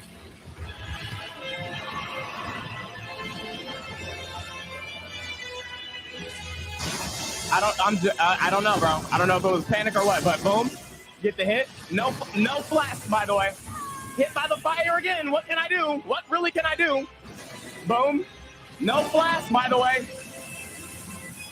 Finally dodge that. Look how close I get. Watch how close I get. Dodge the tail. Told you I would never get hit by that. I said, fuck it, go for the face. Look at this. Look how close I get. Watch. Look at the damage. Look, what? I could cry. I could cry watching this. I could cry watching this. Dodge, please. Literally 1 hit. Literally 1 hit. Literally 1 hit. But guess what? I fucking got it! I got it! Oh, shit. Oh. Die! Die! He said, but guess what? I got it! Oh, nah. Okay. W. Oh. Fucking W in the chat. I did not expect that. I got him, I chat. did not expect that. Chat. Like, my heart. But that makes 2 bosses that he had to beat off stream. No heals. Mimic dead. Still had a quarter of health left. I couldn't even chat. I literally was just like this. Like, I was just like this, bro. Heart racing. Hands shaking. Oh my gosh, bruh. No, I wasn't. recording my comments, bro. There was no commentary, bro. I was chat when I play this game off stream. I can't play like I'm just recording another YouTube video. I'm not talking. I'm just playing the game. And I think that's what helps me lock in better. Because usually with chat and knowing that I'm streaming, I know that there's eyes watching, people judging, and I'm like overthinking things. And that's where I mess up. I feel like that's where I mess up. So when I'm basically stream, I just hit the record button, bro. I just hit the record button and I play, and I'm just trying to beat the boss, bro. I'm just trying to beat the boss. So being on stream fucks you up. Next time we get on stream, what we can move on to the next thing. And chat, guess what? We can move on to the next thing, bro. Oh. Okay, and we'll be back when that, because I've been like, tuning in just to see the boss fights for real. That's pretty much it.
Oh shit, I'm staring the other one. Oh, don't act all surprised, Bats. You knew this was going to happen sooner or later. Me stuck deep inside you. With that said, I think Joker's presence offers further insight into Batman's greatest fear and why he'd be willing to make the decisions he does in the game as he lets that fear get the best of him from time to time. I really like the ending where he finally overcomes that fear after being exposed to Scarecrow's toxin for like the 15th time, forever locking away the Joker in his subconscious, as this marked the last entry in the main series. Because at the end of the day, the 4 main Arkham games were just about the dichotomy between Batman and Joker. Me? What have I got to be afraid of? You're afraid of being ashes. You're afraid of being forgotten. And you will be forgotten, Joker. Because of me. I am vengeance. I am the night. I am Batman. Nice. Nice. Made me happy, made me smile. Nice. Oh, what's this? The developers of the Batman Arkham series are making a Suicide Squad game? Surely this must be a banger with how much they cooked with the Arkham trilogy. And they surely wouldn't go out of their way to nullify the significance of the game they had just made, or character assassinate the character of their established franchise. I can only imagine the DLC potential for a game like this. Future playable characters like Black Manta, Killer Frost, Black Spider, hell, maybe even someone out of left field like Red Hood. All I know is that they certainly wouldn't be stupid enough to bring back the Joker in some way, considering he'd be dead for about 5 to 6 years canonically and would have had absolutely no business being in a Suicide Squad game. Put it in me. Mates, bloody hell! Now you've just made it weird. Rocksteady, WB, what are we doing here, man? Why on God's green earth is your very first DLC character in this live service schlop this buffoon you call the Joker from another earth? They really said, hey, we want to capitalize off the Joker somehow, but he's dead in this universe, so let's next best thing. How about we add in the Jonkler from the Man Ham series? This dude is just a straight up clown. Not because he's actually a literal clown, but because he's just pathetic. Sorry ass design if I've ever seen one. Completely washed. We got Joker at home head ass. Joker straight from Temu head ass. Every food item from Arby's head ass. The Flash after season 3 head ass. Modern day Star Wars head ass. Modern day MCU head ass. My Time to Shine Hello head ass. That fraud Danko face ass. You know for a fact this dude would have been an active participant in the P. Diddy freak off. Wait, what's wrong with Danko? Shine Hello had that fraud Danko. What's wrong with Danko? I used to watch some of his stuff. I kind of fell off. I think I'm still subscribed. Should I unsub? What's wrong with him? Nah, but for real though, like face at. You know for a fact this dude would have been an active participant in the P. Diddy freak-offs. But hey, maybe they'll do something interesting with his character. What's his reaction to the lore of the previous Arkham games? How will Harley react to another version of Joker being a part of the team? How will the team dynamic shift with an actual lunatic on the squad with no moral compass and is not redeemable or relatable in any way, shape, or form? Not only has he got to figure himself out, but he's figuring out his place in this new world and this new squad. I think we've taken him back to the kind of more vaudeville roots of Joker. He's masking insecurities with traditional Joker behavior. deep down, he's not sure who he is. Speed, I'm watching the stream. Why you try not to laugh, bro? That's disrespectful as shit, bro. The fuck is wrong with you, bro? Stop fucking laughing, bro. I've never been happier to see a steaming pile of dog doo-doo fail miserably. I never really strive for a piece of media to fail, even if I don't like it, but Suicide Squad Kill the Justice League is a rare exception. I've never been happier to be a certified hater of anything. Kill the Justice League diss track win. I remember when the Suicide Squad meat guzzlers were defending this game like their lives depended on it. Stop hating on it. It's not that bad of a game. It's called Kill the Justice League. You can't critique the story because it's a live service game. Hand to hand. Dick hitting the back of your throat, no gag reflex. Y'all been mad quiet these past couple months. Where y'all been at? Why y'all niggas so quiet, bro? Aren't y'all enjoying your fun to play game with a huge player base?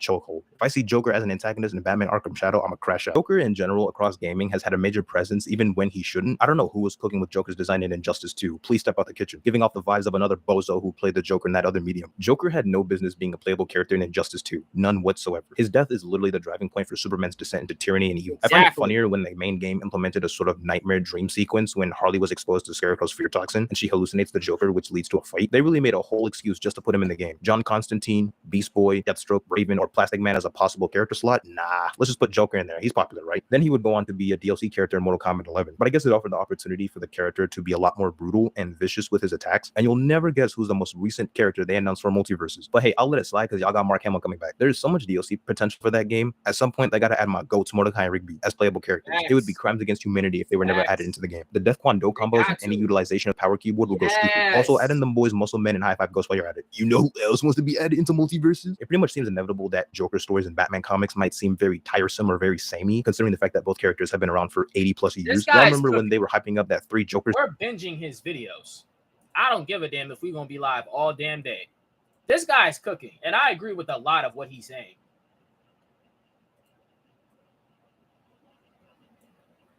Thing when Batman sat in the Mobius chair, then he asked what Joker's real name, which then led to the concept of 3 different Jokers of coexisting with one another. Gorgeous artwork, but the writing is It also had this thing where Jason Todd had feelings for Barbara Gordon, hinting at a possible relationship. Hey, Sway Lee, hear me good, nigga. I'm here to double down. That shit is a 2-pack of ass. The fuck are you talking about? That shit stinks. I think the best example of oversaturation in more recent years is what they did with the Batman Who Laughs. I haven't seen a character become overused the way the Batman Who Laughs was utilized in a lot of these big DC events. It became so bad that fans just started to become sick of the character. The concept is cool with the dark multiverse of evil Batman, in which a version of Batman snapped the Joker's neck, causing him to be infected with Joker gas released from Joker's corpse. So you have an unhinged, Jokerized Batman who kills the Justice League and the entire Bat family in this universe. They just went off the rails with this character and all the other multidimensional multiverse nonsense. The Batman Who Laughs is legit plot armor incarnate. All that talk about Batman prep time or how Batman Solo is your favorite verse. Imagine that, but actually being a thing tenfold. The declining intrigue of this character can simply be boiled down to overexposure, kind of losing that spark that made it such an interesting concept and conflict for Batman. Bro has a whole Fortnite skin and everything. I don't even play Fortnite like that. But do I have the Batman Who Laughs as a skin in my locker?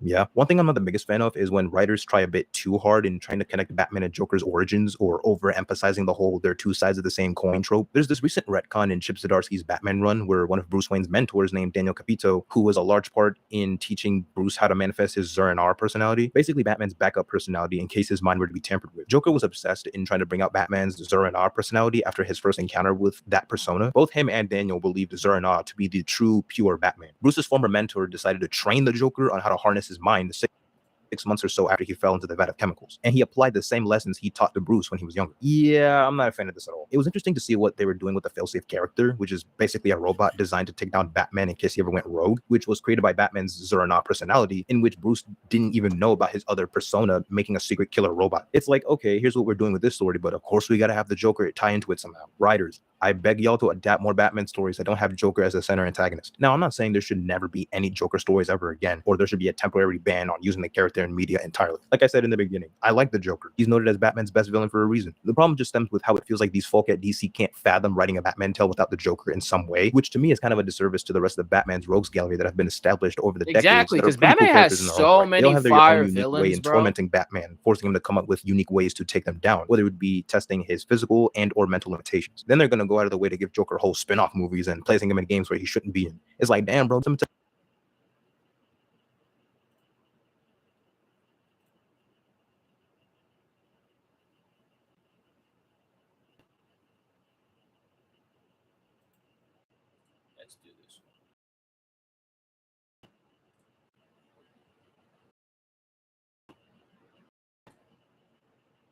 Aquaman is without a doubt one of, if not the most hated and disrespected major Justice League member in the eyes of the general public. Despite being a literal founding member of the Justice League, being a part of the OG 7 members, for the longest time he's been the laughingstock of superheroes. This is mainly in part due to the general audience's exposure to the character, whether it be in Super Friends or seeing the character made fun of in comedic shows like Family Guy or Robot Chicken. You're more useless than Aquaman! Aquaman, help! Hey, let her go! You're lucky you're not doing that over here in the ocean. Oh, you're in for it now, buddy. I got like 5 fish coming to help. Anyone hungry? The Johnson! Oh, no! Do you think I've never seen a puddle before? He's just standing there. Menacingly.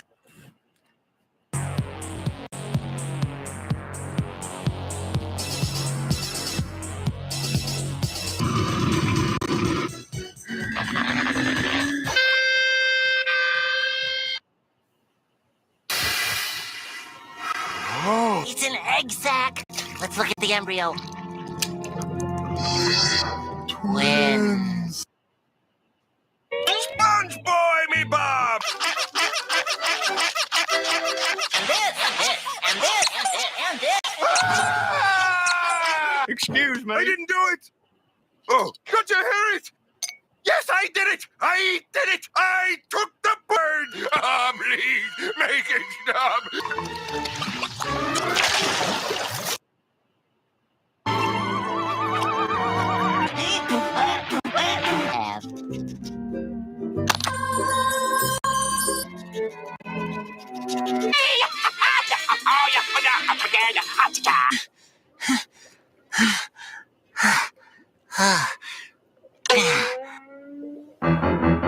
I got you now, SpongeBob.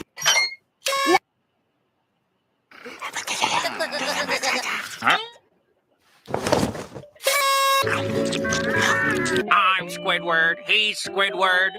We're both Squidward. Are there any other Squidwards I should know about? Meow. Don't leave me here! He has such a way with words. Shia Kazee.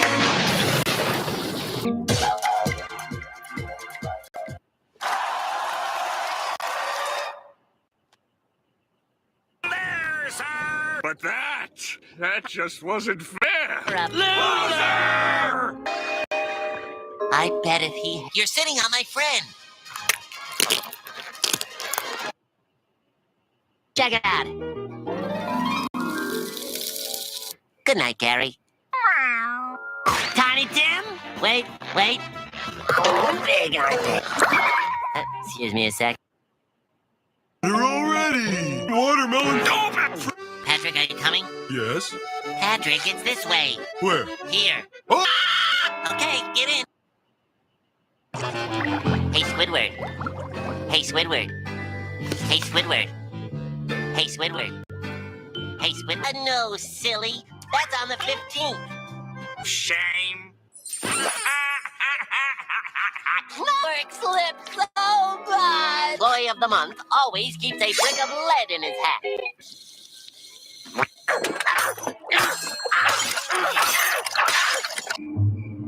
Look at him. Happy Patties! Who's the winner of Employee of the Month? Me. On Halloween night. I've come for your pickle. Rah, rah. Oh, Dad, you're embarrassing me again.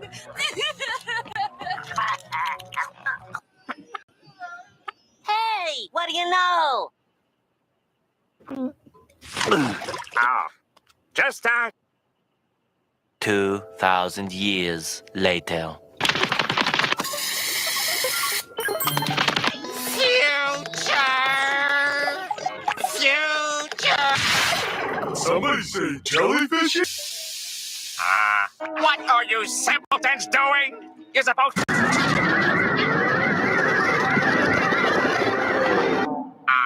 Hello.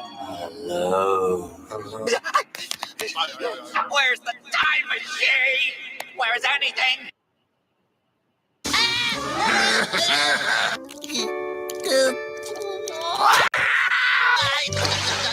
Photosynthesis.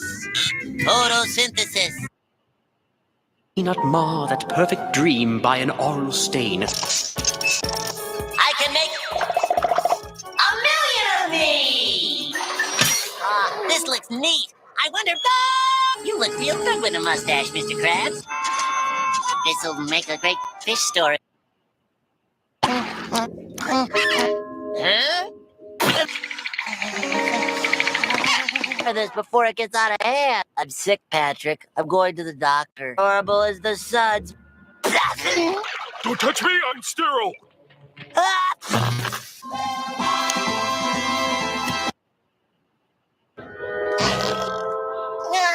I defy you, Heartman! Heart on stick must die!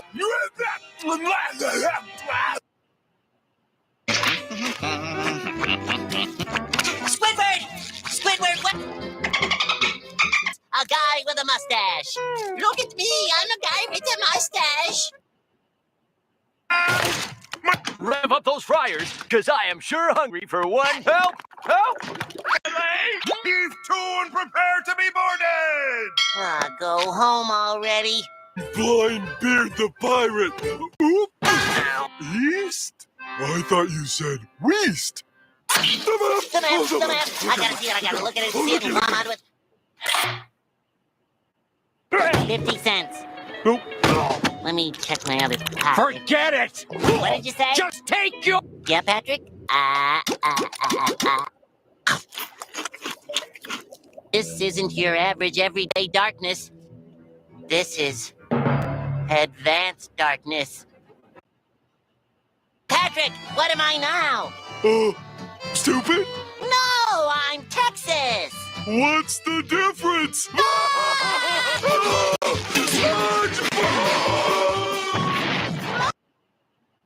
Stepping on the beat.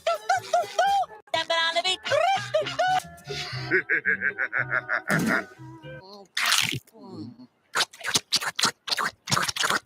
Excuse me, sir. You're sitting on my body, which is also my face. No, be assertive! April. Yeah, give me...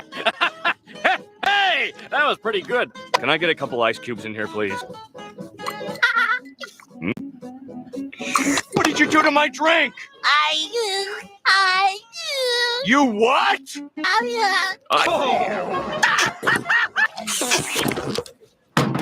April Fools, jerk. Wait, don't go! You stink! I'm sorry. It is even funnier the second time. The royal fry cook swallet contains behold! Whoopsie. Now behold. The hooks! The hooks! Hi, Mr. Krabs. Does this look dangerous? Mermaid man! Oh, it's there, all right.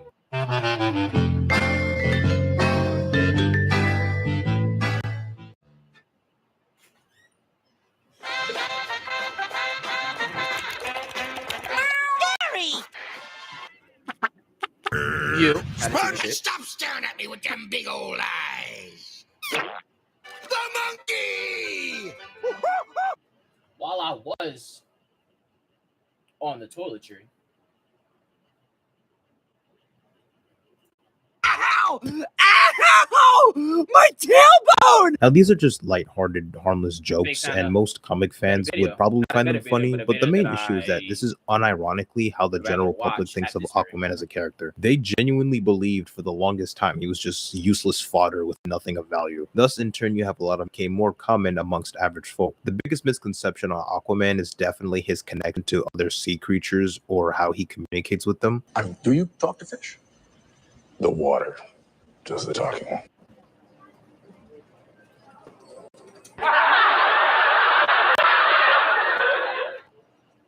The way his powers work is that he's able to telepathically connect with any aquatic creature, being able to manipulate the base impulses and commands of said creature. Basically, he can send mental signals for sea creatures to do his bidding to an extent, but it's not like he can have a one-on-one conversation with a shark or something. Okay, that's like his personal view. I'd rather see. Or talk to a lobster to see how their day has been. This reminds me of the first issue in the New 52 Aquaman. He goes to this seafood restaurant where the other customers there talking about him. Oh my god, I feel so guilty since Aquaman just came in. And everybody at the restaurant is just flabbergasted when Aquaman orders some fish and chips. They're like, hey bro, don't you talk to fish? And he just straight up tells them he doesn't talk to fish. Then he further explains the point. I love how everybody else is telling him what he does. I'm like, nigga, I don't talk to fish. Of course you talk to fish, nigga. I'm telling you, I don't. I hate people, bro. You talk to fish? And he just straight up tells them he doesn't talk to fish. Then he... Yeah, you do. Aquaman talks to fish. Everybody knows that. Fish don't talk. Their brains are too primitive to carry a conversation. So, I'm like, though, dolphins are another mid-brains and telepathically push them to help me out. Squids, sharks, eels, it's all the same. He further explains the point I brought up earlier with how fish don't talk or how he can telepathically command other creatures.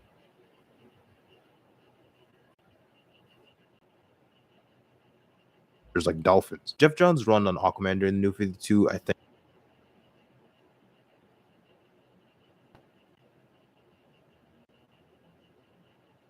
does a good job in showcasing the interesting mythos surrounding Aquaman, as well as challenging the negative stigma around him being a joke character or being a laughingstock. With the new Dawn of DC comic launched last year, I'm kind of surprised they never made an Aquaman solo title, considering they had made ones for characters like Hawkgirl, Cyborg, Green Arrow, Shazam, and a bunch of other characters. I've never really thought too much about any potential cult-like following for Aquaman when compared to other heroes. Regardless of how more or less recognizable some comic characters are in comparison to others, many of them will always have stans or a really devoted fan base. Whether it would be Wonder Woman fans striving for more push for the character, you got your Flash fans, Green Lantern fans, Red Hood fans, Twitter stan accounts, subreddits, and everything. But honestly, tell me, when was the last time you've seen an Aquaman stan account or a single individual online say their favorite Justice League member is Aquaman? I'm not downplaying or discrediting the character or anything. I'm just pointing out that even amongst comic fans or those familiar with these characters, Arthur Curry is never really in anyone's top 5. It's pretty much common knowledge on who some of the more favorable Justice League members are. Hey yo, Batman fans, let's make some noise.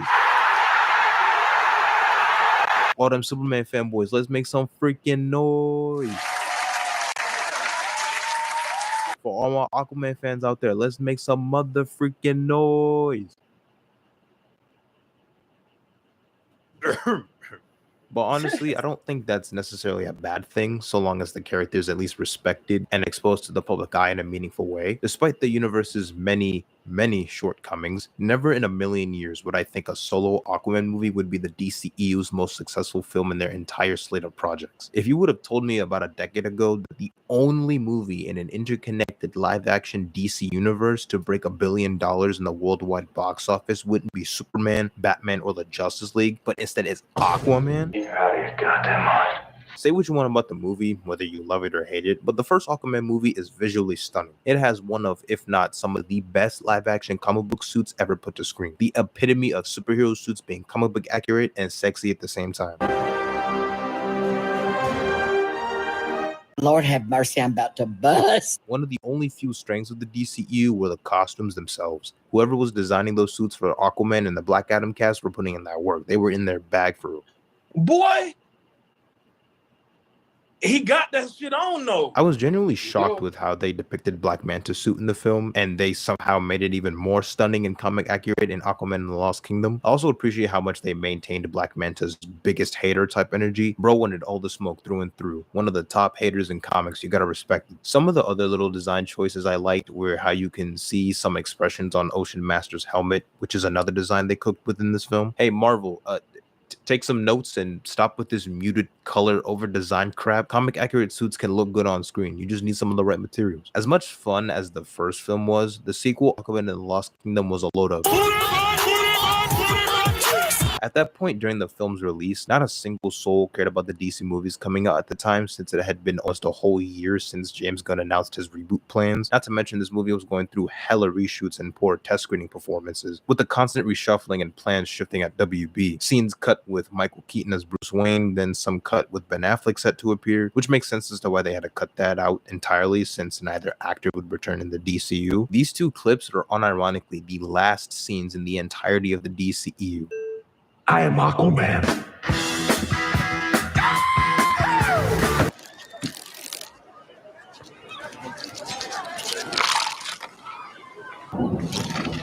That shit stank, don't it?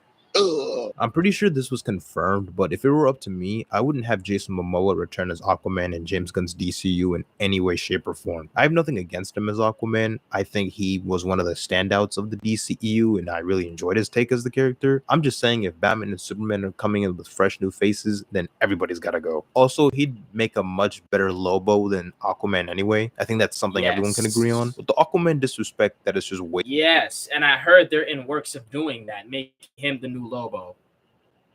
And if he does get a movie, I will be watching that. Too common nowadays. There comes a lot of people and even certain adaptations that just severely downplay how powerful Aquaman really is. Universe power scaling is just complete lunacy since it's a fighting game and any sense of luck is thrown out the window. I mean, you got Batman being able to take on Black Adam and Wonder Woman in a one-on-one fight with no enhancements, or one of those super pills that were established in the universe, or when Deadshot somehow was able to tag the Flash while he was running at super speed, despite the fact that Floyd Lawton isn't a speedster.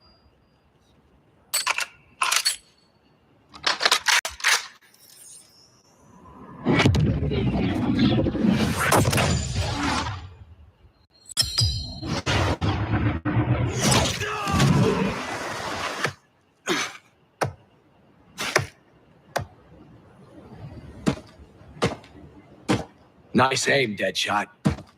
Just get the job done. It's 90% bullshit, but it's entertaining. But the biggest problem is how they finessed Aquaman at the end of Injustice 2.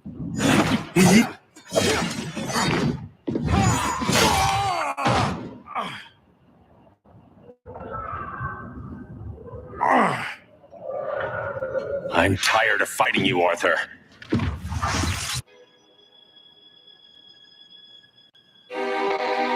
Many adaptations really don't show you some of Aquaman's more grand capabilities, especially in the DC AMU. He's a center focus in Justice League Throne of Atlantis, but he literally does nothing of importance afterwards. He's just a background character at that point. All he does is just get folded by Doomsday alongside the rest of the Justice League in the death of Superman. Then he gets hoed more when he just gets absolutely obliterated and killed off in a single frame in Justice League Dark Apocalypse War. Brother didn't even get a chance. Aquaman may not be on the exact same power level as someone like Superman, but he can certainly hold his own against those type of characters. Even without being in the water, his natural durability allows him to be bulletproof and impenetrable to all kinds of damage. Have we got a line in yet? I need it stat. Negative. His skin's tougher than a rhino's. He can lift large objects like whole buildings and ships with ease, and when he's in the water, you might as well not even try to trifle with bro. Aquaman has been getting disrespected for literal decades. Bro cannot catch a break. What more do you want from me? Before the DCEU existed, any amount of respect given to the character was pretty much non-existent from the common person. To be honest, you can't really blame someone if their only exposure to Aquaman was via a couple games here and there and some shows who've made him a laughingstock. DC has a really big problem in not emphasizing some of their other heavy hitters who aren't Batman. Therefore, you have misconceptions about said characters that spread like wildfire since they aren't given the treatment in other media that they deserve. I think in the future, they should just take another shot in adapting the founding members of the Justice League with Aquaman as a main player, because he is for real one of the most slept on characters in DC.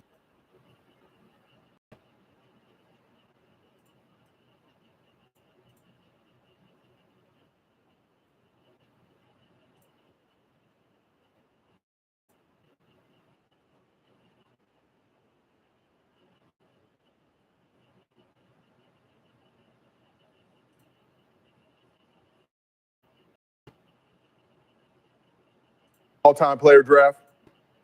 So each team will draft 10 players total, 5 starters, 5 bench, over the course of 2 days. We have a predetermined draft order with picks 1 through 40 that were all selected with our draft lottery last week. Trades are allowed for an even number of picks. So each contestant will have 5 minutes per pick, and they will explain their pick after it is made. Each GM will have their own draft war room, which we've already shown you, at various locations across Guild's massive expanse of residence. And everybody in the chat, you get to participate as well. Feel free to send in pick options. We'll also let fans vote on who has the best rosters after each day and in total. We will also have a ticker at the bottom of the screen updating the draft picks in real time so all our viewers can keep up with the action.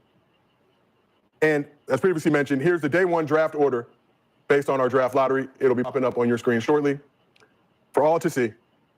We've got 20 picks today. As Gil mentioned, he currently has 4 in the first round. Brandon and Rashad both have 5 picks in the first round. And Kenyon came up with 6 picks day one. So we'll be also running picks through NBA 2K to build these teams and simulating a season with each of these teams to see who comes out on top. So without further delay, let's start with round 1 of the Guilds Arena all-time player draft.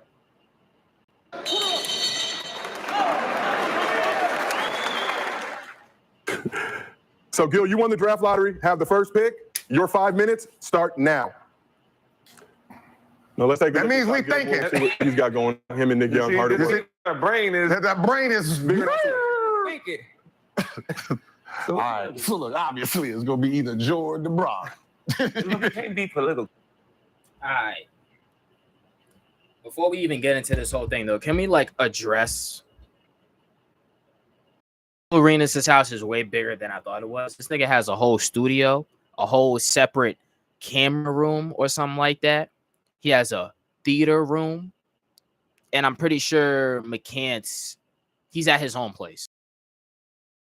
His house is huge, and he has a whole back court, like a backyard court. It's a half court, but still, bro, this is what I mean by making the fullest out of the place that you live. Because I promise you, when I have it like that, there will be a theater in my crib. There will be a basketball court at my crib. I don't know about full court.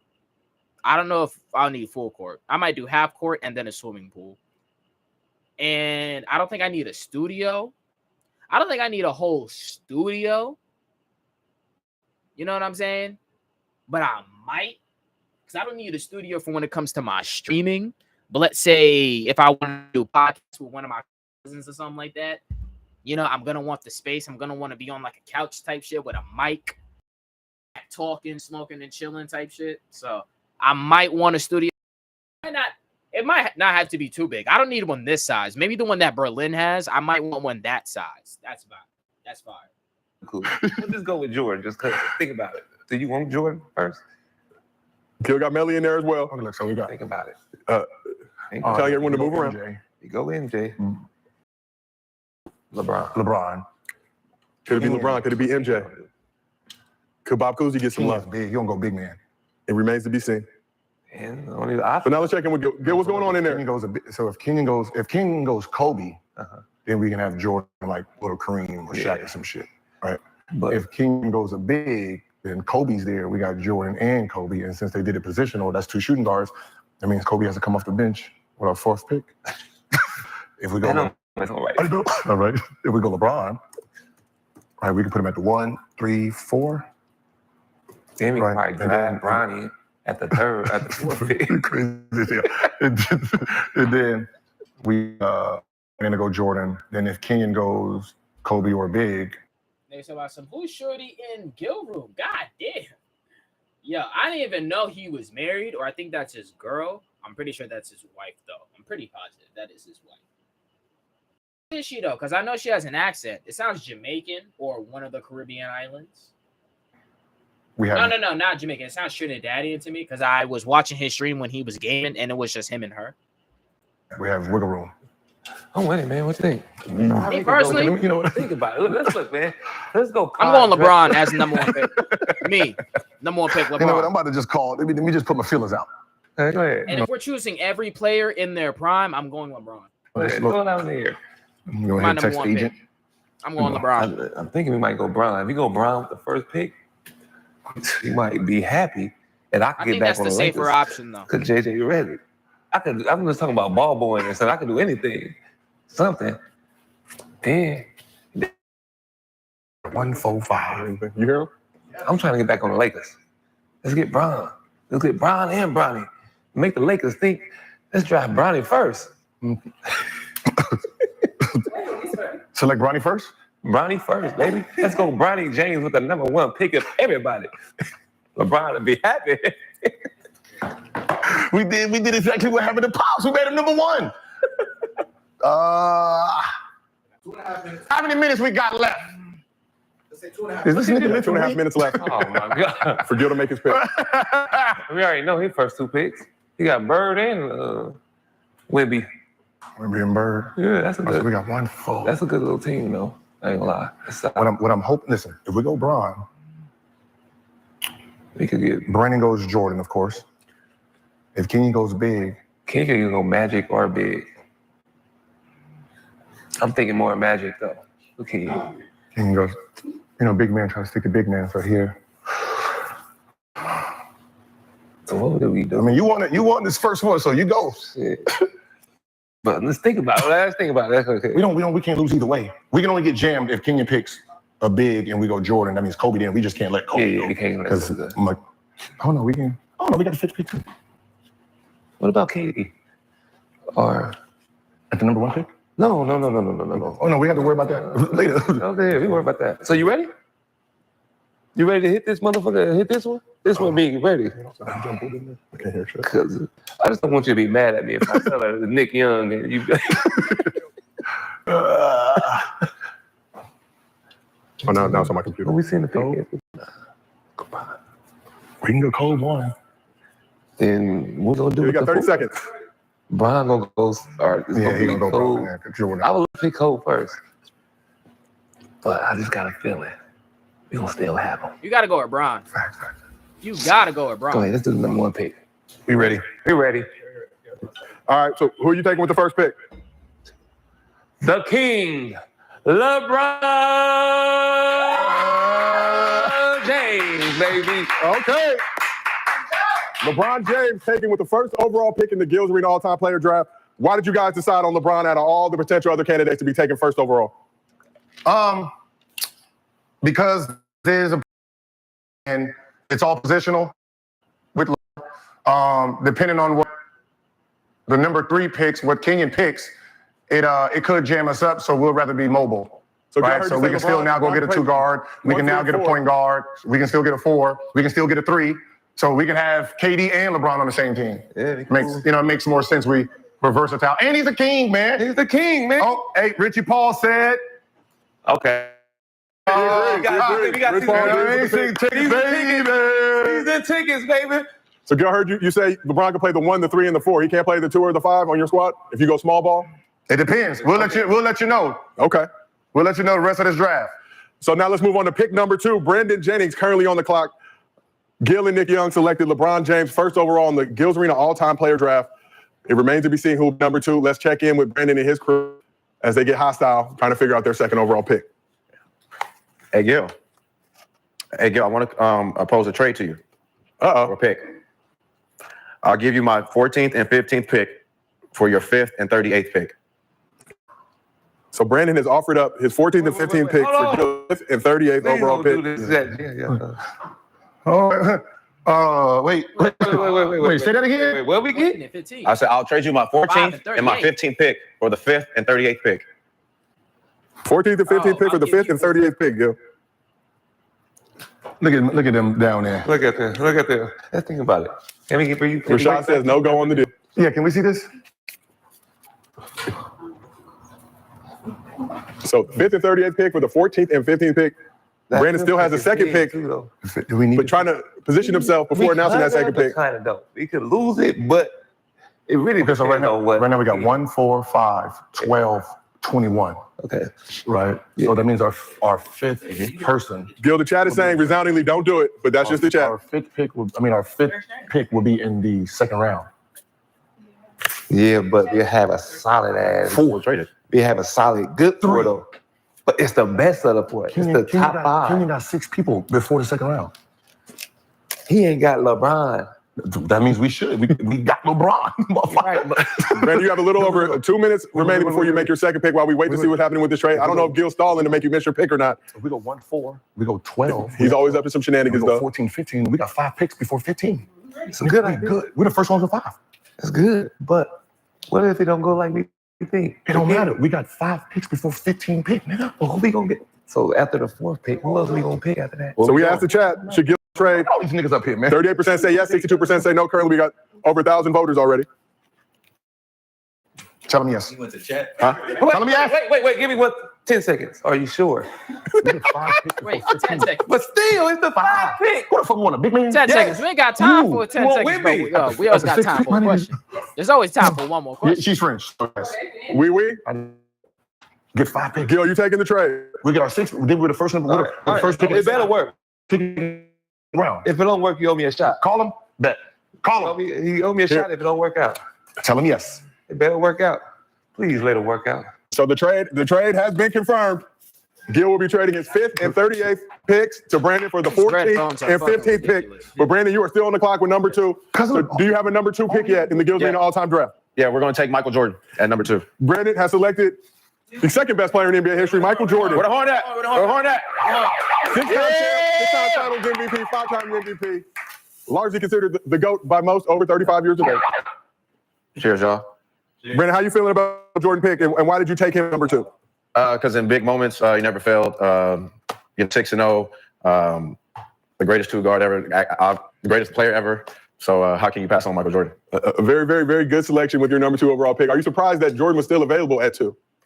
No, I mean, Gil, that's his boy, LeBron. So, but LeBron, if he didn't pick LeBron, I was definitely going to pick LeBron. So I understand why he picked him. Versatile. He could play 3 forward positions. So, I mean, you can't pass on that. So you're happy with Jordan sliding to number 2 and you being able to grab him with the 2nd overall pick? Yes, sir. And that trade. And I got the 5th pick. And you got the 5th pick coming up. Let's talk about that trade a little bit. Got rid of your 14th and 15th pick. You got Gil's 5th and 38th pick. Do you feel like it's going to come back to haunt you in later rounds, giving up those 2 premium spots with 14 and 15 to jump up to number 5? Nah, because if you looked at it, I had the 2 and 11, so I would have to wait 9 picks, being able to get the 5th, and also pick. So now I have 2 top 5 picks, which is great in this draft. Yeah, Gil has still has the 1st and the 4th overall pick. He used the 1st pick to select LeBron. Still has that 4th pick. He now has 2 and 5. We will see which strategy Why you named Brandon? is yet to be seen as you guys move along with this draft. But now it is time for the 3rd overall pick. Kenyon Martin has the 3rd pick. He is on the phone with his assistant GM right now, working the draft board, trying to figure out who to take with that 3rd spot. And it is turned up in there. A beverage aplenty. Has Kenyon decided on the 3rd overall pick yet? Kenyon is still in deliberation. Kenyon is still deliberating. Unpack that trade a little more, please. Is Kenyon happy or sad with the trade? Kenyon was not happy about He's not pleased. Kenyon was not pleased despite getting 6 picks in the first 20 with his draft status, with Gil getting the number 1 overall pick, 4 and 5. Gil went on to trade the 5th pick to Brandon, trading his 5th and 38th pick to Brandon for Brandon's 14th and 15th pick. Getting more picks day 1. We'll see what that strategy works out. And remember, ladies and gentlemen, this is an all-time player draft. It is not about putting the best players on your roster. It's about building the best team, players that can all work together to accomplish the ultimate goal of raising a banner, like the Lakers did in December in the in-season tournament, and like the Celtics did in June by winning the postseason tournament. But we have LeBron and MJ going 1 and 2 so far in our Gil's Arena top player draft, our all-time player draft. So the pick is in on Kenyon's side. Let's go back to Kenyon's draft room. Who is Kenyon taking with the 3rd overall pick? With the 3rd overall pick in the Gil's Arena all-time draft, Kenyon Martin selects Kobe Bryant. Exquisite pick by Kenyon. Black Mamba, 5-time champ, 2-time finals MVP. Spent all 20 seasons with the Lakers. 12-time all-defense. So you're getting it on both sides. You're getting a bucket on the offensive side and a lockdown defender on the defensive side. One of the most clutch players in NBA history. The Black Mamba has gone 3rd overall in the Gil's Arena all-time player draft. So Kenyon's still not here with us yet, but a very, very smart pick. A little bit on strategy, Joe. So Kenyon wanted someone who for sure would have a long career, who you can count on 15 years plus. And so that's why we went with Kobe over some of our other choices. Do not have to worry about him going to play baseball. He will be locked in for the full extent of his career. Has never been in a Space Jam, to his credit, unlike LeBron and Michael Jordan, the first 2 picks in the Gil's Arena all-time player draft. And a solid bucket. Spent his entire career with the Los Angeles Lakers. So he'll be loyal. He will not be trying to dip to another one of these teams. But now let's move on to our 4th pick in the Gil's Arena all-time player draft. Gil currently holding the 4th pick. Gil had the 1st pick selected, LeBron James. Gil now has the 4th pick. Before we go to Gil, let's check in on Cemetery Larry, the dream killer, Rashad McCants. What's going on in his war room? Rashad? No. Not picking till 6, but getting it together. Rashad, what's going down with you? Saw you lifting some weights earlier in preparation. You're not going till the 6th spot. I know you're not going to tip what players you want to get, but is your player still available? Getting Hey, I ain't really gonna speak on none of that, man. Okay, not gonna speak on it. Champ is here. I ain't gonna speak on none of that, man. Rashad is not speaking on it. We have just gotten word that Kenyon has arrived at the draft. Has some things he needed to do. Yeah, man, I'm not about to give away none of my strategy. Obviously, these dudes have been, behind the scenes talking to each other, and Is it obvious, Rashad? It's obvious. Yeah, it definitely is obvious. Very obvious. You know what I'm saying? So we're gonna do something different this draft. We're not gonna do what everyone thinks that we're gonna do. You know what I'm saying? We're gonna shake it up a little bit. We're gonna shake it up a little bit. You guys are gonna see what we do at 6, 7, and 9. Rashad, we will check back in with you shortly. Now let's move over to Gilbert Arenas' draft. Been that bad, niggas in chat in the Gil Arena all-time player draft. Gil hard at work right now with Nicky, Melly Monaco. Shout out the Pineapple Show and everything that Melly's got going on as well. Yeah, Melly, we see y'all here putting in work. Multiple screens on the computer. In Gil's lavish additional studio. Gil and Nick Young in the midst of debate right now with that 4th pick. LeBron is going first, Michael Jordan 2nd, Kobe Bryant 3rd. What's the strategy here? Will they go with the big man? Will they shore up their backcourt with another guard? Be in the pickle down. Nah. Let's listen in. 15 be good. That's 14, 15, and we can get like a Karl Malone. Gil, you have a little over 2.5 minutes remaining. Don't shoot me. Fucking Ken. Why you picking guards, man? I thought you was a big. Damn, no loyalty. God, I thought you was cold as hell in big. here. Why are you picking guards? Composure. Gil feeling the chill. He's like, why are you picking guards? I thought Fucking Ken. Why he picking guards, man? I thought you was a big. Damn, no loyalty. God, it's cold as hell in here. Composure. Gil feeling the chill. I thought he was gonna pick a team. I thought he was going with Jason Kidd. He's not loyal. He's not. He's not loyal. What happened to Carmelo? Me personally? I guess you don't like Carmelo. Tim Duncan or Shaq are very good picks. Because so far, out of okay, because I got to pick somebody and stick with them. I got to pick somebody and stick with them. Whose knowledge do I trust the most out of them 3 or them 4? There's Gil, Keenan, Rashad, and BJ. All right. So out of them 4, whose basketball knowledge do I trust the most? I'm going with Gil. I'm sticking with Gil. He picked LeBron first, and that's the one that I said that I would go with first. So I'm sticking with Gil. So if I was Gil and I already got LeBron,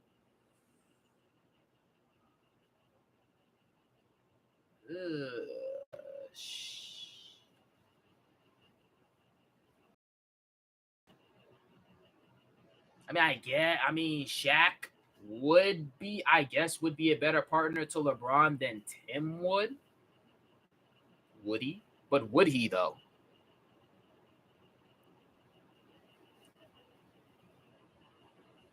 Ooh, damn. You can either go either way because Tim got the post up, but Shaq is just dominant all the way down there. Just have LeBron take, you know what I'm saying? Like take outside the arch, mid-range shots and stuff like that. Or it's like Tim could be the one taking the mid-range shots, doing the post-ups, and LeBron could just be it. So who would be the better fit for LeBron?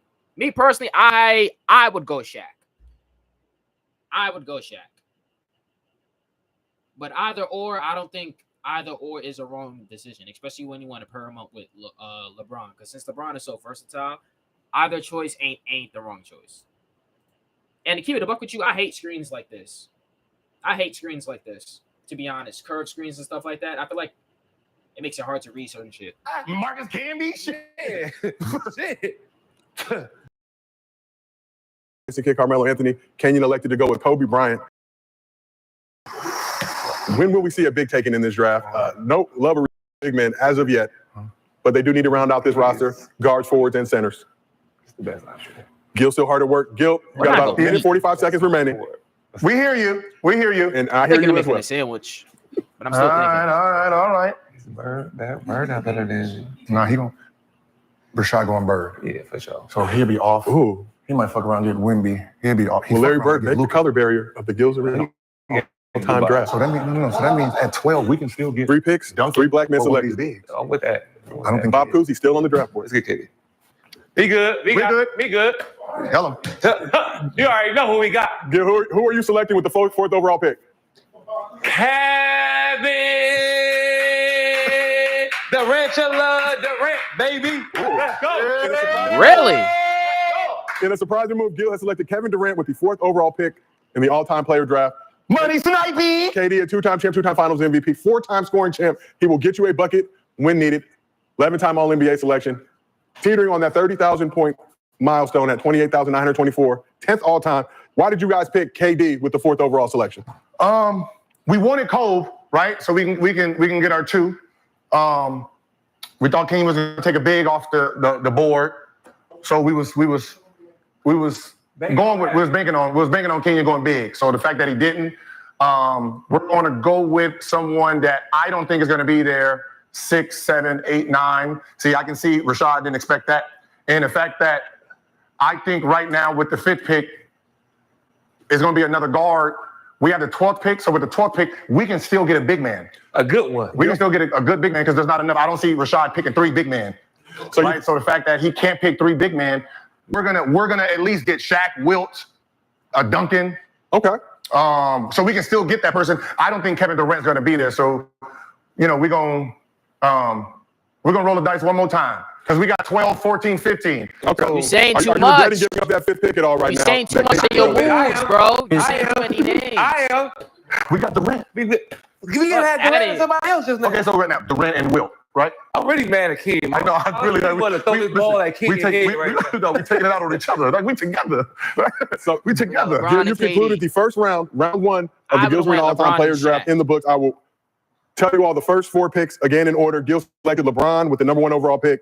Brandon selected Michael Jordan with the number 2 overall pick. Kenyon went with Kobe Bryant at number 3, and Gil went with Kevin Durant at number 4 in the Gil's Arena All-Time Player Draft. That is the end of round 1. Now it's time for round 2. We got number 1. It is round 2 of the Gil's Arena All-Time Player Draft. As previously mentioned, Gil traded the 5th overall pick and the 30th overall pick to Brandon Jennings for Brandon's 14th and 15th pick. Brandon, you are on the clock right now with the 5th pick. Let's check in with Mr. B and see how hostile his territory is getting right now. That's what I'm saying. That Durant, he picked Durant at 3rd. I mean at 4th. He picking his friends. Brandon, are you not feeling Gil's KD pick at number 4? We are. Are you happy about that? Yeah, hell yeah. Okay. Do we go Steph? So Brandon has the 5th pick. Rashad will make his first entry into the draft with the 6th and 7th overall pick. We will see if he breaks the color barrier. Goes with the Caucasian. Larry Bird still on the draft board. Bob Cousy still on the draft board. George Mikan, if you want to be old school with it, still available on the draft board. Mr. Clutch, Jerry West, still available on the draft board. Yeah, because it's so many. Wally Serbiak, still available on the draft board. Hey, yo, we ready. Brandon, you are ready with the 5th overall pick. Who are you taking at number 5? With the 5th overall pick, we're going to take Jokic. Whoa. Brandon has broken the color barrier of the Gil's Arena All-Time Player Draft, selecting Nikola Jokic with the 5th overall pick. Jordan and Jokic? Yeah. Not a bad duo. The 3-time MVP, reigning MVP from this season. A Serbian sensation. The man who loves horses almost as much as he loves getting buckets. Finals MVP. Michael Jordan and Shaq will be and crazy. the 4th all-time player in triple doubles. Brandon, why did you select Joker 5th overall pick in the Gil's Arena All-Time Draft? Yeah, what you just call him? Picking Jokic. He's the overseas GOAT, can't be replaced, and he's point guard. He's the 1, the 2, the 3, the 4, and the 5. So to play with that with Michael. But Brandon did say that he going he gonna be European it up. That's what he definitely did say. So I'm not gonna hold you. Yo, Brandon really fuck with the old overseas players because I'm not saying just cause, but one of the reasons is because he was a overseas player himself before he got into the league.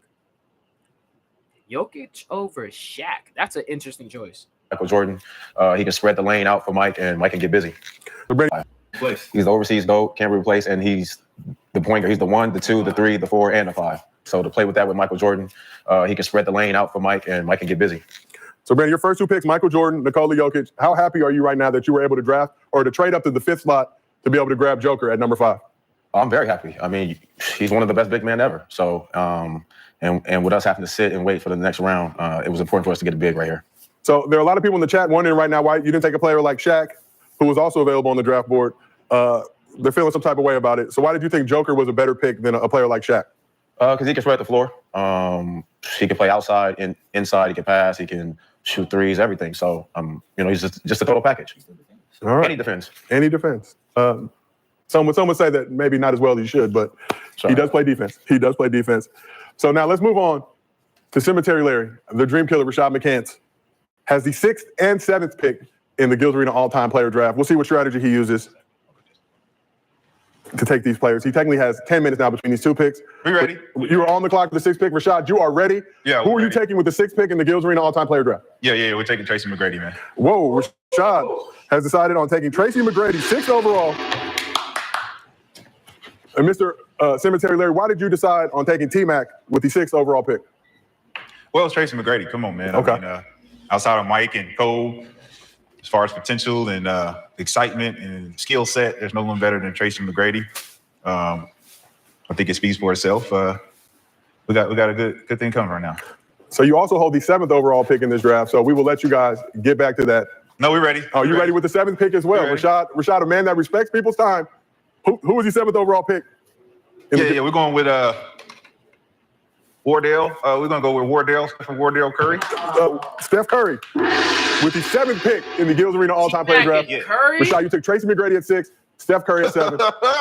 Was there any thought about taking Steph at 6 and T-Mac at 7, or did you have that in your mind already? Well, I mean, either way you shake it. I'm surprised Brandon left his homeboy out to dry, and now we got to fry him. You know what I'm saying? We got to fry Brandon now, so it don't make no difference now. Steph, 2-time MVP, only player in NBA history to be named unanimous MVP, 4-time champ, 1-time Finals MVP, all-time leader in three-pointers made, and a member of the Under Armour Fantasy. Brandon, are you sad to see Steph Curry go so early and not have the opportunity to draft him? No. I mean, that was the big debate with Jokic and Steph. But we just felt like, Rashad having so many picks that he was going to pick one of the bigs and everybody else, and having to wait that long. We just wanted to make sure we secure a big. So, okay. But no, it's a good pick for him. It's a good pick. So Rashad right now, his squad is Tracy McGrady, Steph Curry. Brandon has Michael Jordan and Joker. Gil has KD and LeBron James.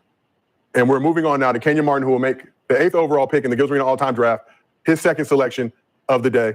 Kenyon, what are you thinking about with the 8th pick? Let me think, man. I was over here contemplating with my assistant was over here having conversation. And I think I'm going to go Shaquille O'Neal. With the 8th overall pick in the Gills Arena all-time player draft, Kenyon Martin has selected Shaquille O'Neal. Many thought Shaq the first big taken off the board. Joker was selected by Brandon, leaving Shaq at 8. So now, Kenyon, you've got teammates Kobe Bryant and Shaquille O'Neal. Absolutely. With your 3rd and 8th overall pick. Very Lakers-themed, Lakers-heavy. What are you expecting from those two players that you've now built your franchise around, your two cornerstone players? Oh, just to be who they were when they were dominant when doing their three-peat. That's what this is about, man. They proven champions, proven winners. Hey, I'm getting the best of them. Hey, we'll get the best out of those two players. That completes the 2nd round of the Gills Arena all-time player draft. I will read the 2nd round picks for you. So going 5th overall, Brandon selected Nikola Jokic. At 6, Rashad took T-Mac. With the 7th pick, Rashad selected Wardell, Stephen Curry. And with the 8th overall pick in the Gills Arena all-time draft, Kenyon went with Shaq, pairing Kobe and Shaq together on his squad. Two players that are extremely familiar with each other. One has three-peat with Los Angeles before going their separate ways. Both went on to win championships with and without each other. But now it's time to move on to round 3 of the Gills Arena all-time player draft. So much like the start of round 2, early on, Rashad came through with the 6th and 7th picks. He now has the 9th pick, the first pick in round 3 in the Gills Arena all-time player draft. Rashad, you are now on the clock. What are you thinking about with that 9th pick in terms of what you want to add to your roster? I think we're ready. Rashad, we appreciate you for not fulfilling the full 5-minute window because we have shit to do. There are half blunts being smoked by people in the chat. So, nothing's being cracked. Who are you taking number 9, Rashad? Number 9 pick. We're going to go with Cesar Shakalavi, Victor Wembanyama. With the 9th pick in the Gills Arena all-time player draft, Rashad has selected Victor Wembanyama, also known as Wamba Wamba, Wemby, amongst other things. Shout out to Rasheed Wallace. After a generational rookie season, Made an All-NBA first team. Some thought he should have been Defensive Player of the Year. That award went to go. Rookie of the Year, All-NBA rookie first team. Rashad Wemby entering his second year, the youngest player taken off the board so far in this draft. What was it about Wemby that made you want to take him 9th overall pick in the Gills Arena All-Time Player Draft? You know, it's hard to guard a guy who can spread the floor the way that Wemby does. He actually guards all 5 positions pretty well. The only real bad thing we have is the matchup with him and Shaq. And I think that, you know, down the line, we'll be able to pick a good enforcer. You know what I'm saying? You see the dead body back here. I see you have Gil in a body bag already. That's Gil. Okay. There. Already in a body bag. Yeah. So Wemby, you know, he fits our style of play. You know what I'm saying? He fits our style of Shaq gonna have to bring his big ass out. You know what I'm talking about?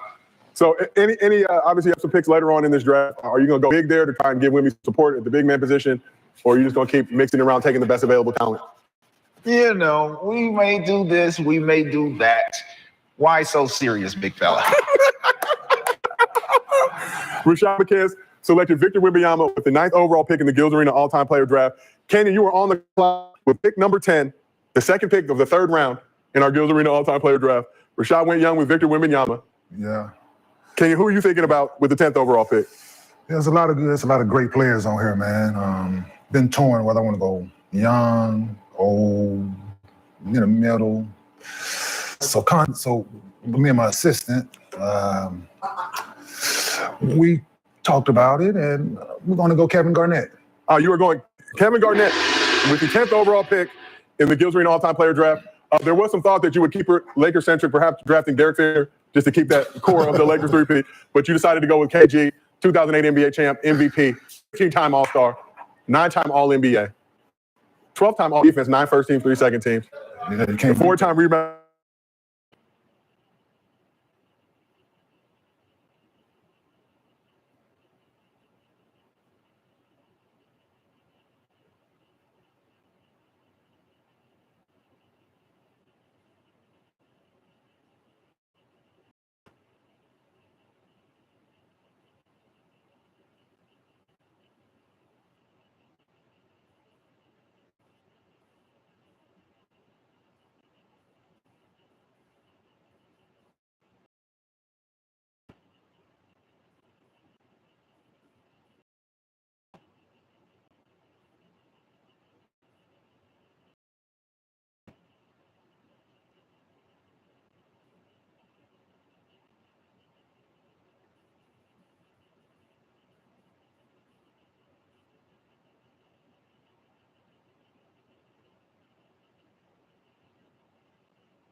I'm so confused. What happened? I know I didn't pause it. Try to Champ. unpause it. So we're hearing a lot of excitement and joy coming out of the Tough Crowd draft room. But Kenyon, why did you pick KG with the 10th pick? Yeah, just what he brings to the table overall, man. I got three of arguably the best guys at their position during their tenure. So can't argue with the numbers, can't argue with the success of those guys. I'm going about this thing in a way that the rest of these guys probably is not. So there you have it. Well, Kenyon, we respect you, and we respect your draft expertise. So we did ask the chat through the first 2 rounds, who had the best team so far? 38% of the chat says Kenyon Martin has the best team. 33% says Gil. 16% going with Rashad. 12% going with Brandon. We will see if that changes. Brandon's room was extremely excited that Kevin Garnett pick was announced. Brandon currently has the 11th overall pick in the Gills Arena all-time player draft. So let's check in on Mr. B in the Tough Crowd room. Very smoky in there, Brandon. Is that medicinal? Yo, it's turning here. We lit. We lit. I don't care what that chat say. They out there with them old ass niggas. Yo, listen, check this out. With my pick, I'm going with Giannis. So with the 11th overall pick in the Gills Arena all-time player draft, hell yeah! Brandon Jennings has selected Giannis Antetokounmpo, the Greek Freak, as he is known by many. Come on, man. 2-time MVP, NBA champ, Finals MVP. It's cool though. We know it was gonna be Only player to average 30 points per game with over 60% field goal percentage? Yeah. In NBA history. 5-time all-defensive selection. Brandon, you know, by selecting Giannis, you have also now selected Thanasis with the last pick that you have. Giannis is a package. Not go anywhere without at least one of his brothers. You can take him in the later rounds, or you can sign him as a free agent to your squad. But just know that Giannis and Thanasis are a package duo. So, Brandon, why did you take Giannis with the 11th overall pick in the Gills Arena all-time player draft? He's versatile. You got I think Jordan, with him and Jokic Jokic, playing and together, Giannis. the way Jokic plays, get it up in an open floor, they'll be able to just be able to spread the floor for Mike. And defensively, I mean, it's going to be hell down there. It is going to be hell. So now let's just quickly recap. Gil in the midst of making his selection. Let's go back to Kenyon for 1 second. So Kenyon, the chat has voted you as the leader through the first 2 rounds. Yes, sir. In putting your team together. Was there ever a doubt in your mind that you would put the best squad together? Nah, man, you sit on that couch with me every day, Joe. You know I think, man. You know I'm a thinker. I've been thinking about this since they put it together on what a team would look like and what we need to win. And yeah, now, watch these next 3 picks.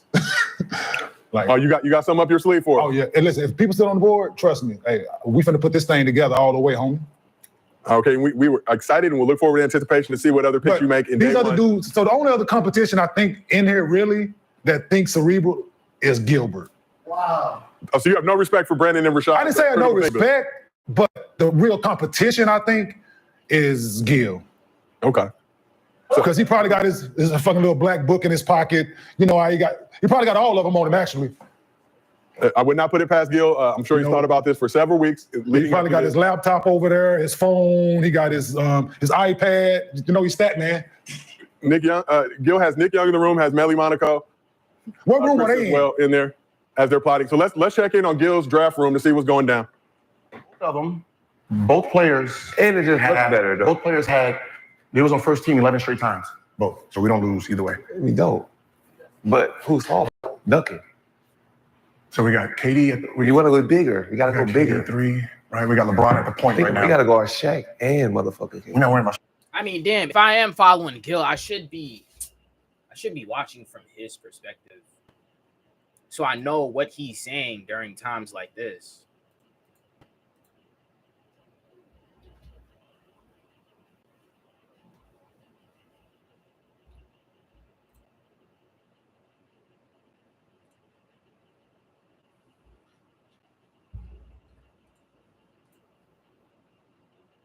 And I also want to see his reaction to the other niggas. Damn.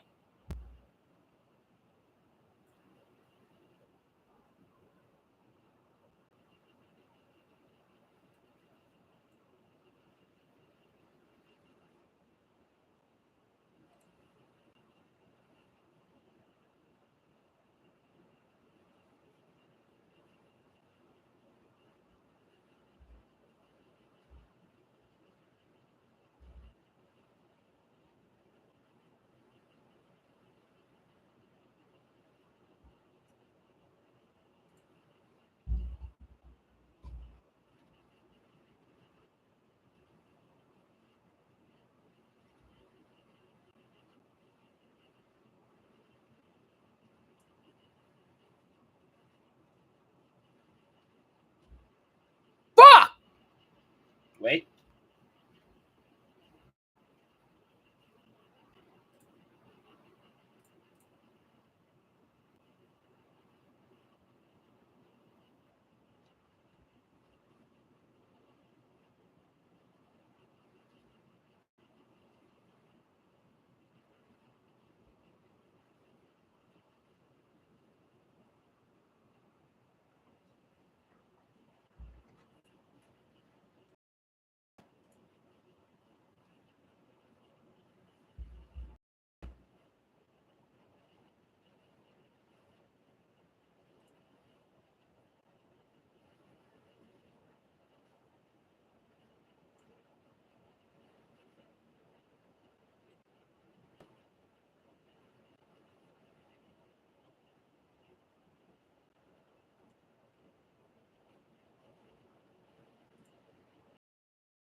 Y'all talking way too low.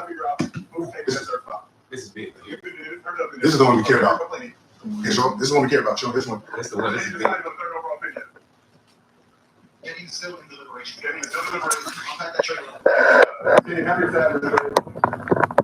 Kenny was not happy. Yeah, I played.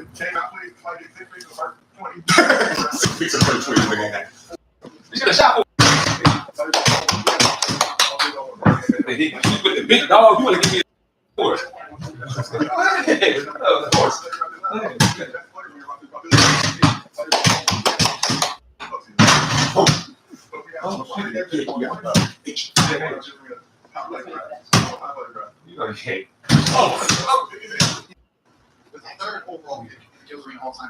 No Kobe.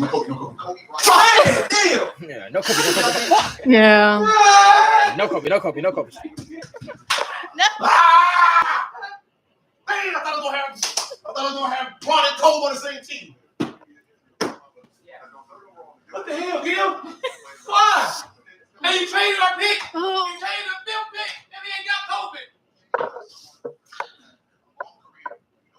You thought Keenan was retarded? You thought Keenan was retarded? You thought Keenan was gonna pick fucking Magic Johnson or Al Sharpton or somebody? You thought Keenan was gonna pick?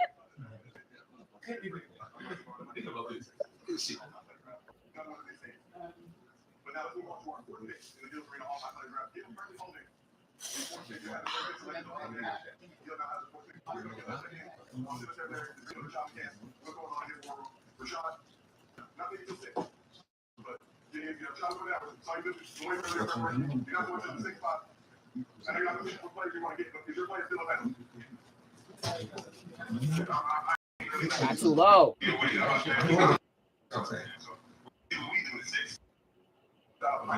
Yeah.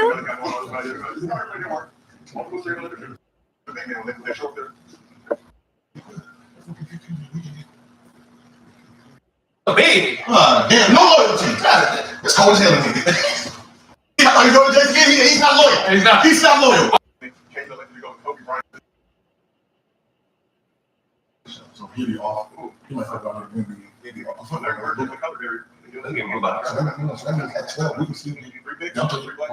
Kevin! Snipey! Was big on King going big. So the fact that he didn't, our two, we thought King was gonna take a big. I think right now with the fifth pick, that's one more time. Because we got 12, 14, 15. Tell you all the first four picks again in order. Gil selected LeBron with the number 1 overall pick. Brandon selected Michael Jordan with the number 2 overall pick. Kenny went with Kobe Bryant at number 3. And Gil went with Kevin Durant at number 4. And Gil Green all-time player draft. That is the end of round 1. So the 30th overall pick. His pick is gonna go. Gil traded the 5th overall pick and 30th overall pick. Curry's about to go right now. He's gonna get Curry. I think that's the only reason he made the pick. Like for Curry, he lost 14 and 15, so he don't have no pick. His pick is gonna go 5, and he got 11, and then he has to win about it. He's going Curry. I get that. Only makes sense. I get that. He looked mad. He looked mad. See, Jordan KD. Why y'all whispering? You know you can hear you, because when you're on the screen, it's your time. Oh, y'all can hear me still? Yeah, the main people can hear y'all. So why are you whispering? Because no one can hear us. But they hear you. Your mic though. Just a habit. Really, just a habit. You went to Jokic? Wow. Yeah, Jordan Jokic? Yeah. Yeah, we want that one. Yeah. Yeah, you can have him right now. Have him. Woo! We dodged it, bud. Woo, we got to have it. That's why I prefer to. Yeah, this is why we definitely gotta watch it from Gil Spears' perspective.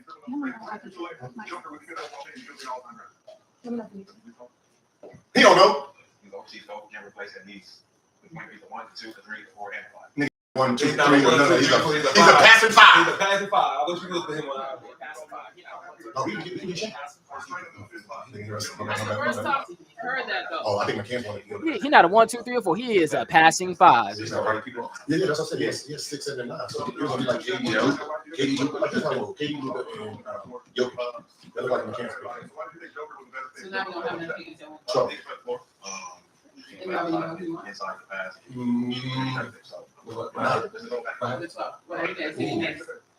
Well, we can do it. I got no big on point. Or you can wait for the big on point. I think now Curry's gonna go like. We got 12. No, Brandon has 11. But if he don't, we can take it. Yeah, we take Tracy Gray. I think he's gonna go that high. Tracy? Yeah. Shit, Tracy. He can pick Tracy. That's what I said. I said, we gotta pick Tracy. One of those late fixes. Outside Mike and Cole, as far as potential. Hey, we can still get an ND. Like they're gonna be because they have to pick. They have to put this in the NBA 2K. That's what I'm saying. They have to put this in NBA 2K. I'm not thinking about that. Oh, he got 7 too. Hey. But if he don't, we can take it. We got 12. No, Brandon has 11. But if he don't, we can take it. Yeah, we take Jason Gray. I think he's gonna go that high. Tracy? Yeah. Shit, he can pick Tracy. That's what I said. I said, we gotta pick Tracy. One of those late fixes. Outside Mike and Cole, as far as potential. Hey, we can still get an ND. Like they're gonna be because they have to pick. They have to put this in the NBA 2K. That's what I'm saying. They have to put this in NBA 2K. I'm not thinking about that. Oh, he got 7 too. Yeah, we're going with Wardell. Oh. Yep. I know Brandon's hot. Should have picked him. He could have had Curry. No, we good money. I told they done. They are better. That's but we could have had a better team. Look at our team. We got 12, 14, 15. That means every big that we thought we was gonna lose is there. They don't even have enough picks for that. Watch you go Bird. He gonna go Bird. He gonna Bird. Bird is a teammate too. We won. I told y'all. So that means all them bigs I could have had at 5, he'll get him at 12. The fact that he went KD, the fact that he won T-Mac, he was gonna get KD. So he'd have had KD and Curry. So now Shaq is still available, Will's still available, Kareem's still available, and B's available by the time we get there. So we still get that at 12. Hey, Brandon, that's stuff. What? He could have had Joker. You could have had Joker. Damn, I told you, baby. They good, baby. I didn't say that. JD. They said, thank y'all, man. Thank y'all for being done. Oh, now don't get it in. We don't get. Let's start this one back. Let's start this one. You got an inch.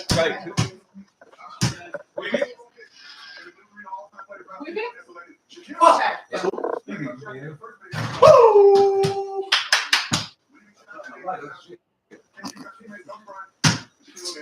Go glass. Damn.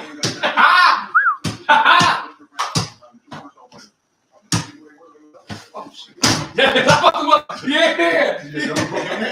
You know, across your neck. I'm gonna go glad. Let's do it for, oh, you can do it for the cheer. Let's do it for the sit down. Sit down. Yeah, make it harder. Yeah, make it harder. Right. Oh, yeah, I got this one.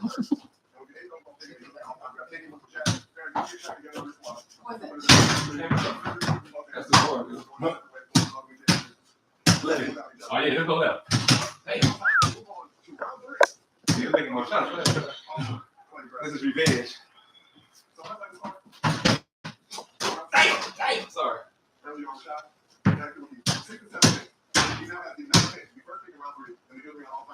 Oh! Let me stop playing this. I don't think they know who they want.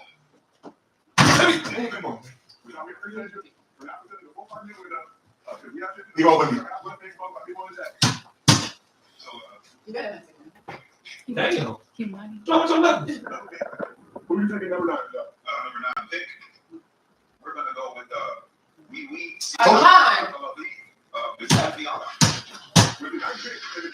So yes, I remember. Yeah.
Oh, yeah, that is trash. Hey, they don't know. They don't know what they're doing. That was a great fifth pick giveaway. They think that wasn't supposed to be there. Check around.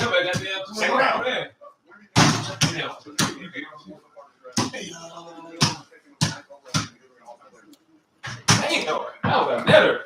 H.O. While he's talking, he's still losing. H.O. Yeah, H.O. So you got H.O. I made both mine. You did. And you get you want to? All right, that's it. I got to get my arm. H.O.R. H.O.R. Yes. Yes. I won. Oh, thank you. Yeah. That's it. Your people got to see. Yeah, you got to make blood. This is what hood. Let's go. It's a winner. I'll go here. Oh my God. Oh! Get it a W. Get it to the W. You see that last time the other day? With Andrew Williams. Nah. Was bad. Yeah. Let's play Indiana versus Andrew Reese. All right, now let's focus. Let's focus. No. We got see, he has to go over now. So he has to go. Kyrie. So you and my assistant. Who is the assistant? How big is this? That's Steve. That's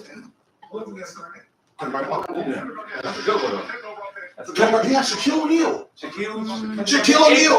Nigga, they play the same spot. Oh. Nigga, what's going to post up right here? I'm going to be down here. Well, KD can take it out. KD cold with it. KD like this. If you got Kyrie. So you and my assistant. Who is the assistant? How big is this? That's Steve. That's a good one. He has Shaquille O'Neal. Shaquille O'Neal. Nigga, they play the same spot. No. Nigga, one's going to post up right here. I'm going to be down here. Well, KD can take it out. KD cold with it. KD like this. If you got Shaquille O'Neal, you have to get Dirk or Jokic to spread the floor. He can shoot the mini? He can shoot the mini. Not that he can't. He doesn't shoot far enough to keep you off the Shaq ass. It's a big ass team, but it's not functional. It's not a functional team. David Robinson and Tim Duncan play together. One's left-handed, so he's on the other side of the court. Think about it. One's on that side, one's on this side. Both these niggas is on this side. That's just like having Tim Duncan. No, we can get Tim Duncan. We can get Tim Duncan. Yeah. You gotta think here. That's like picking Steve Nash and John Stockton. Nigga, we dumb.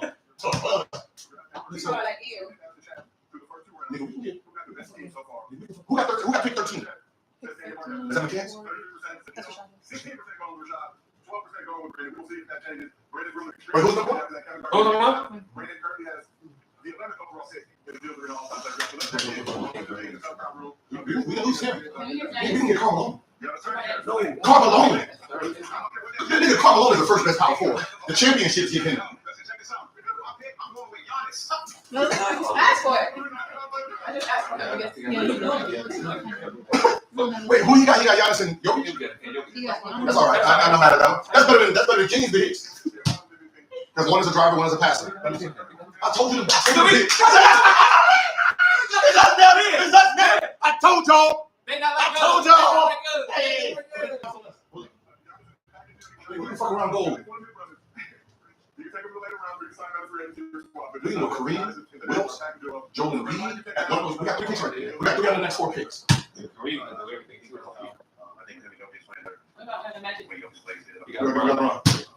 That's interesting. We can go recap dealing with the next making his selection. Let's go back to Kenyon for 1 second. So Kenyon, it's very disrespectful. Wait, he did too? No, he didn't. No, yeah.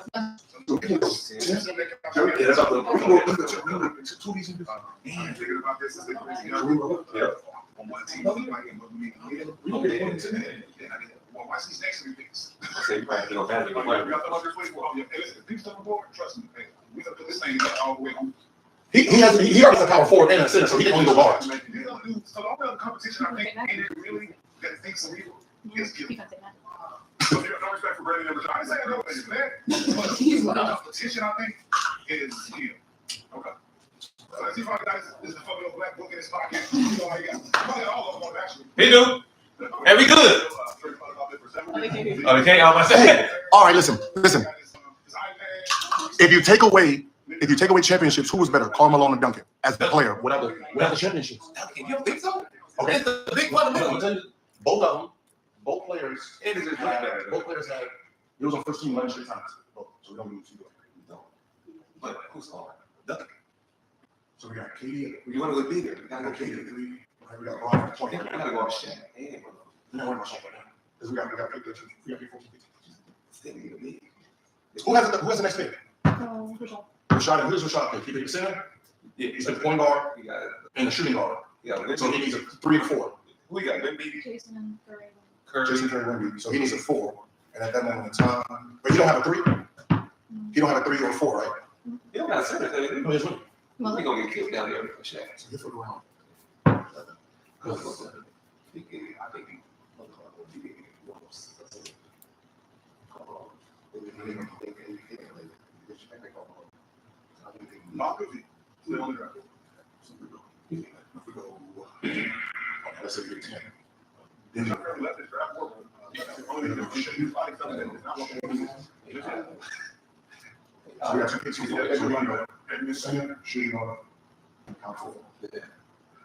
You have about a minute, 30 seconds remaining to make your selection. Let's shoot for it. Let's shoot for it. Let's shoot for it. No picking my pick. Let's shoot for it. Go ahead. Yes. So we going with big. Oh. Yeah. Let's go in. We're going with the big fundamentals. I'm missing on TV. I don't never miss. All right, go ahead. Boom! I got a top. I got a top. Let's go! Let's go! Let's go, baby! Oh, you thought you could do my trick? You can't do my trick. Let's go with the pick. Right. You ready? Are y'all ready to pick? Y'all ready for the pick? Put the thing on blue. Boom! Let's go. We're going with the big fundamentals, Timothy Duncan. Why was we shooting for both going after Tim Duncan? I know. I say, we don't lose. No matter what, baby.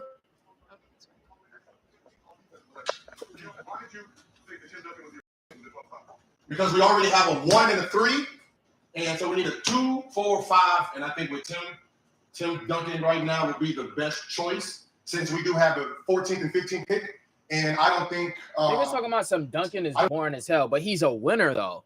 He's a winner though. He got Kobe out of here how many times? Talking about some Tim Duncan is boring, and he wins though. He a winner though. Like Jesus.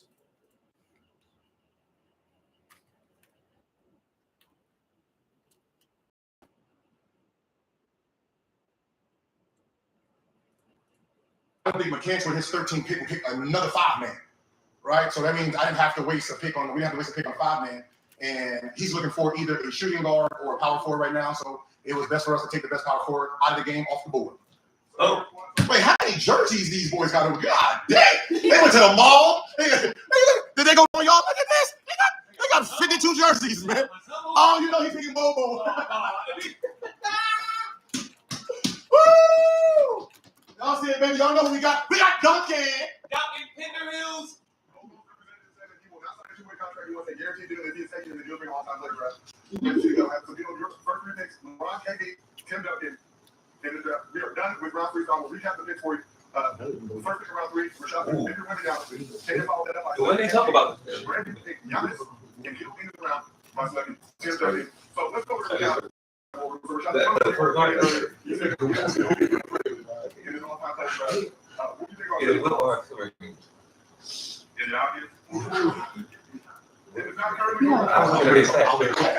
That's crazy. Let me go call someone who's. I gotta call a GM who's smarter than me. You know what I mean? Yeah, 450. Right now I have LeBron, KD, and Duncan. All right. Let's go back over. I mean, at the end of the day, all the teams. Yeah, it's all time. It's all time ever. All time ever. Then we get exposed to it, Brandon. That's what you're saying. Yeah. Easy. Everybody else is slipping. So look, I have to pick between who's more functional, Kareem and Duncan or Wilt and Duncan. So I have the next pick. Do I go Wilt or Kareem? Because I got back to back picks.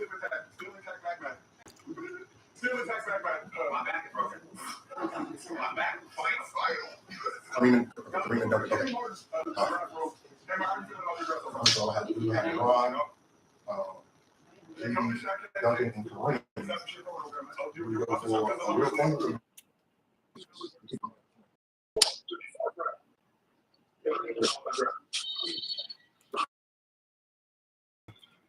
So Rashad, you have a first name. We're full of fans. You ready to go? Rashad, as always, we appreciate you for your personality, not using the entire clock. Who were you taking at 13? And put LeBron. The delegation? Mm-hmm. White American? And KD. Mr. Larry Bird? I can bring him off. I can bring him off bench. Larry Bird, 13th overall. Okay. All right. Out of there. So I'm thinking, get some good, get some good white investors back in us. Sponsorships, just taking sponsorship dollars up. Larry since the 98 from 3 and 2K. So I think a lot of what we're doing here is building something special. Senior balls.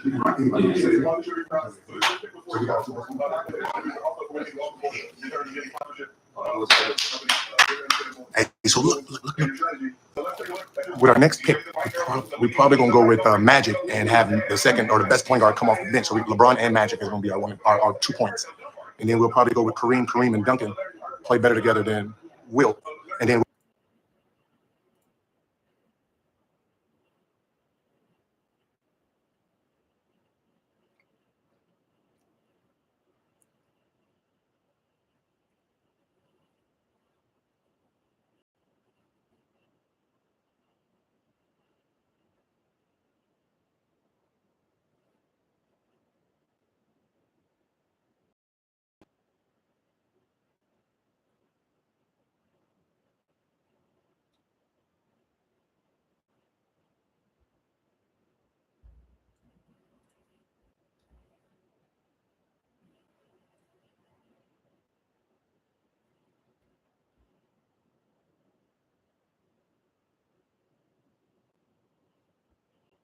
Did I pause it?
We'll worry about a shooting guard in the second round.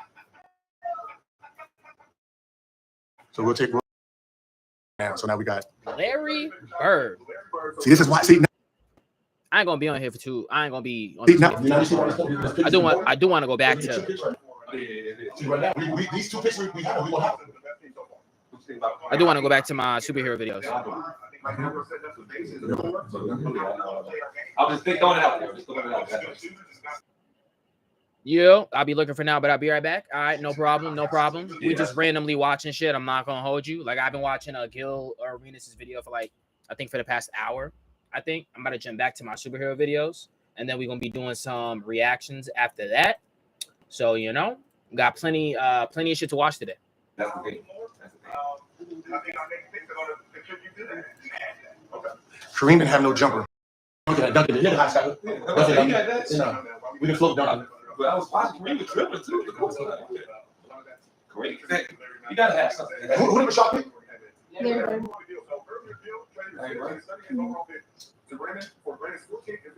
So who's on the shot? Bird.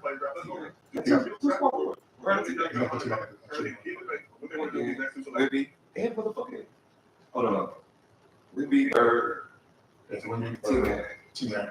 So that's why I said you need a 4. Where's our? Who's after us? Is it us? We're back to back, and then Kenyon. Oh, back to back, then Kenyon. Oh, we know, because he wasn't traded, but I it's smart now. It's smart now. It's smart now. Didn't I tell you I was worried about Kenyon's third pick? Oh, we know, because he wasn't traded, but it's smart now. It's smart now. It's smart now. Didn't I tell you I was worried about Kenyon's third pick? You think Kenyon want to trade Cole? I can't believe you over there, man. You want to be a big power forward, huh? You want to be a shooting guard. I knew it. You want to be a shooting guard. Kobe for who? Oh, we'll talk to you later. How many minutes we got left?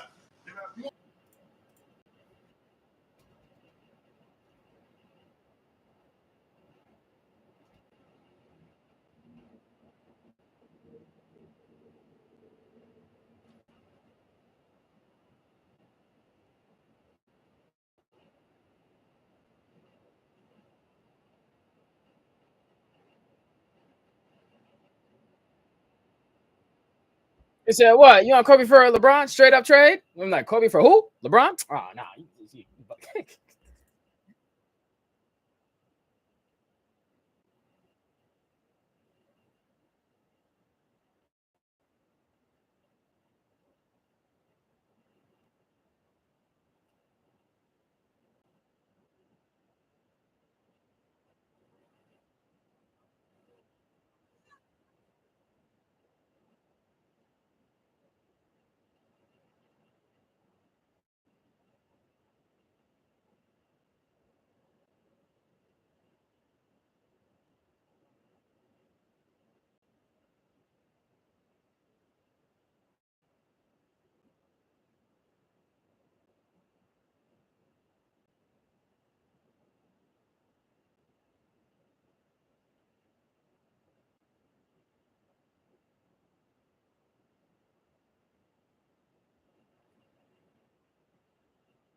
That's it.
Who the fuck did we pick number one?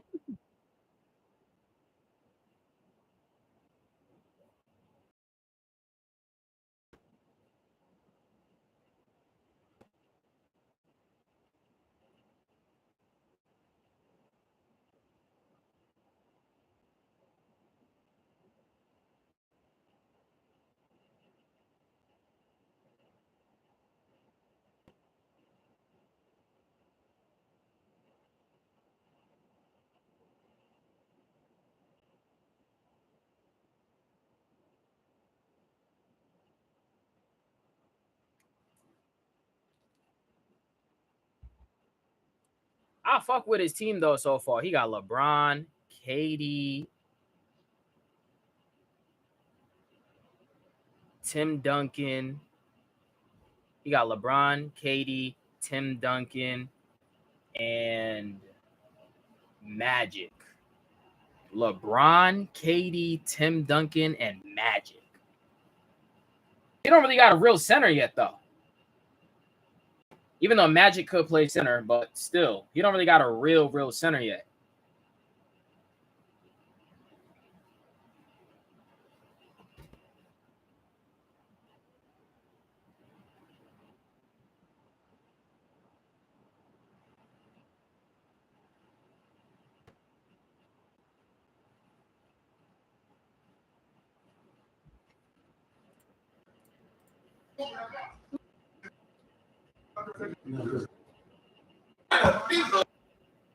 Since he is the best point guard,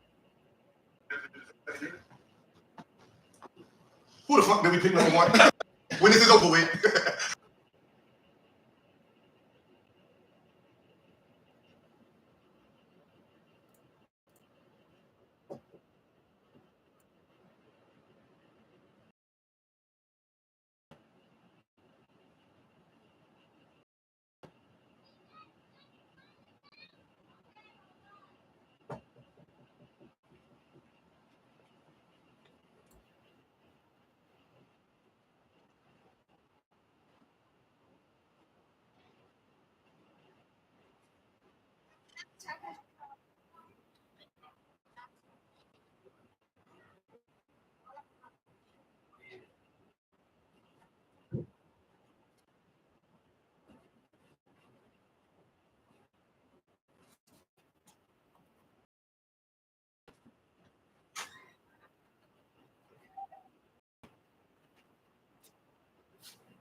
All right, before we even hit it,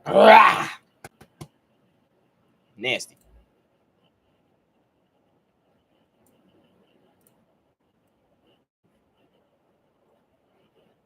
Seen this movie, what are you doing with your life? I swear, Batman vs. the Teenage Mutant Ninja Turtles is one of the best DC animated movies to have come out in the past handful of years. The art style is crisp, the colors be popping, the fight sequences are spectacular, and the turtles are just as fun as you know them to be. What's not to love? I guess it's not all that surprising that this would eventually become an animated film, since Batman and the Ninja Turtles have teamed up a couple of times in the comics. I think it would be really cool if there was a collaboration with Warner Brothers for another crossover, not necessarily with the Turtles, but could you imagine an animated Justice Rangers movie? Don't lie to me and say that wouldn't go hard. James Gunn, I'm saying it would be a cool else to cook up.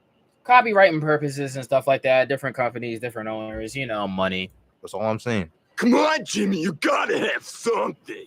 Sorry, dude. There's nothing I can do, muscle man. Jimmy, come on, Jimmy. You know you owe me. This movie came out about a year before the DC AMU ended with Justice League Dark Apocalypse War, so watching this felt like a breath of fresh air. The DC AMU films weren't bad or anything, it's that they all just felt the same after a while, and they definitely wouldn't do anything unique to this degree. Wow, that is delicious. Finally.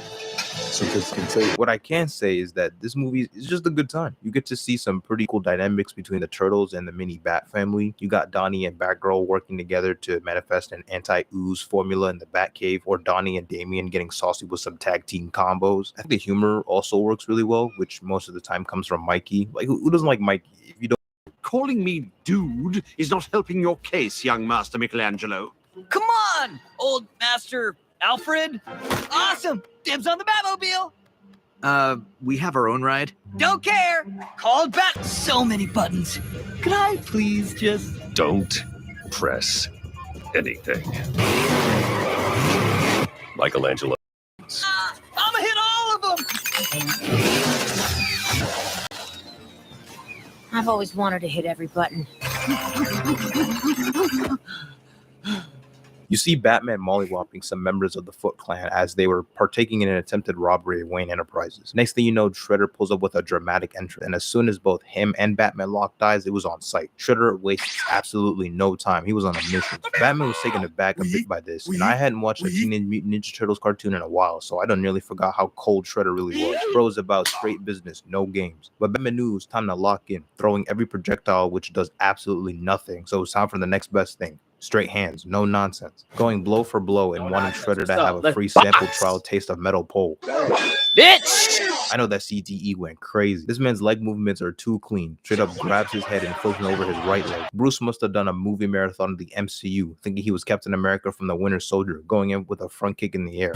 He then gets a good little whiff of some concrete, but Shredder couldn't believe his eyes after Batman breaks all the blades from his gauntlet. Look at his face. He like, damn, these were designer blades straight from Louis Vuitton. 10 seconds of disrespect. Hits him with a front kick only to break off some more blades and flip him next to a computer system. He didn't even let him get up. He said, sit your ass down. But Batman was caught lacking again because Shredder started to put in that work. He proceeds to tag Batman in the throat only to end up getting kicked off the railing. At this point, they're pretty evenly matched. Both huffing and puffing like they both just ran. But damn, Batman, nah, bro. Batman got you with that D, nigga. One, he broke your blades, slant you into the floor, like then he made you eat metal. I don't care. No, bro. You got that lucky throat shot, and then what did I do? I roundhouse kicked you right off the railing. No, bro. Batman had that. And 2 city blocks to escape a P. Diddy party. What? Batman really thought he was the main player in an Arkham game and pressed X for a glide attack. But this ain't no regular goon. Shredder's just built different. Shredder then decides to perform some ancient mystical technique voodoo crap called the Satoshi Strike and punches Batman midair. Damn.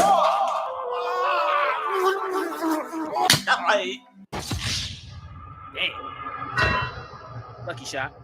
Batman, what the hell you doing, bro? Get up, bro. Please, bro. Come on, Batman. Get up. Get up, Batman. Get up! Yo, come on, get up. Oh, my God. It's all right, though. He finna get his leg back. The goat always comes back on top. We chilling. After some henchmen, the 4 turtles just so happen to stumble upon the Batmobile in all of its sexy glory. And just like I wanted to do when those GCPD officers were taking pictures next to the Batmobile in Arkham, Batman pulls out to him, telling them they too sweet out here and need to get their lame ass away from his whip. I'm not even sure if it would be fair to call this encounter a fight, in all honesty. I think annihilation would be more fitting. Thinking he might have some connection with Shredder, Raph comes in barging in and can't even land a single hit on the man. Batman kicks Raph so hard he starts rolling towards Leonardo like a Beyblade. Beyblade, let it rip! Nice throw! Take him down. We need answers. You're welcome to try. Leo starts with a smooth weave, but that immediately gets negated with Donnie's fumble. Oh my God. It may not show it, but I think Brucey Boy over here might be having some fun because he got to be toying with him, right? He attaches a mini grapple device onto Leo's back, hitting Donnie in the process. See, now this was just mean because Mikey is always the most wholesome one of the group. What gave you the incentive to punch him in the foot, grab him by his bare teeth, and throw him into a box of pizzas? Hey, save me a slice though. But he couldn't even let him enjoy a slice of pie. The pettiness is crazy. Raph trying to get the element of surprise. His arrogant attitude would ultimately be his downfall because he was talking mad crap about how Batman did all that. And bro said, I bet then. It's gonna take more than a jerk in a Halloween costume to shock me. You shouldn't have been talking shit. Leo's the last one standing, which would be typical for the best and most goated Ninja Turtle. You'd think the disrespect would at least die down a bit, but Batman was on demon timing all throughout their encounter. He uses a flashbang to then use Raph's own side to hit Leo, grabs him by his bandana, and yeets him all the way to his brothers. Donnie knew they couldn't handle the smoke, so he skedaddles out of there as quickly as possible. Later on in the film, Batman and the rest of the Turtles go to Ace Chemicals to stop the evil plan conducted by Ra's al Ghul and Shredder. Batman wants all the smoke. Once he saw Shredder, he had to get his lick back. You start to see him incorporate more of his gadgets to counteract Shredder's maneuvers, but Shredder was having none of that and immediately cuts off his utility belt. Straight hands, no nonsense. He over here like, Fight back, nigga! Fight back, nigga! Fight back! Any last words? Cowabunga. He said it! He said it! What? Cowabunga? Surprise, motherfucker.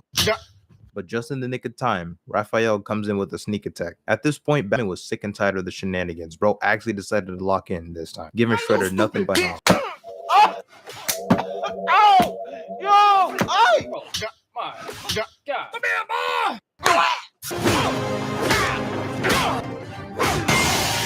This animated movie is just a certified banger. There's absolutely no reason to not watch this movie. I mean, you got Batman eating pizza with the Ninja Turtles. What else more could you want? Wait. You can't leave now. It's pizza time.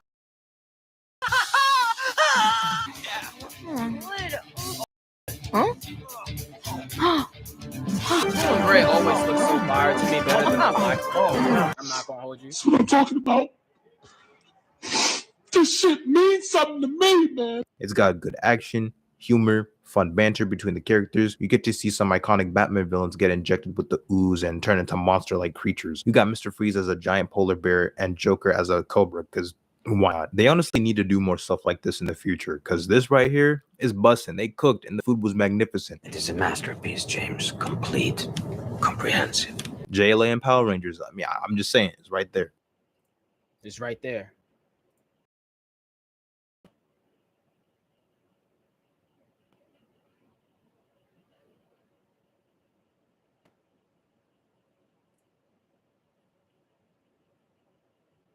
The Robin character has had a massive impact on the Batman mythos, introducing the concept of young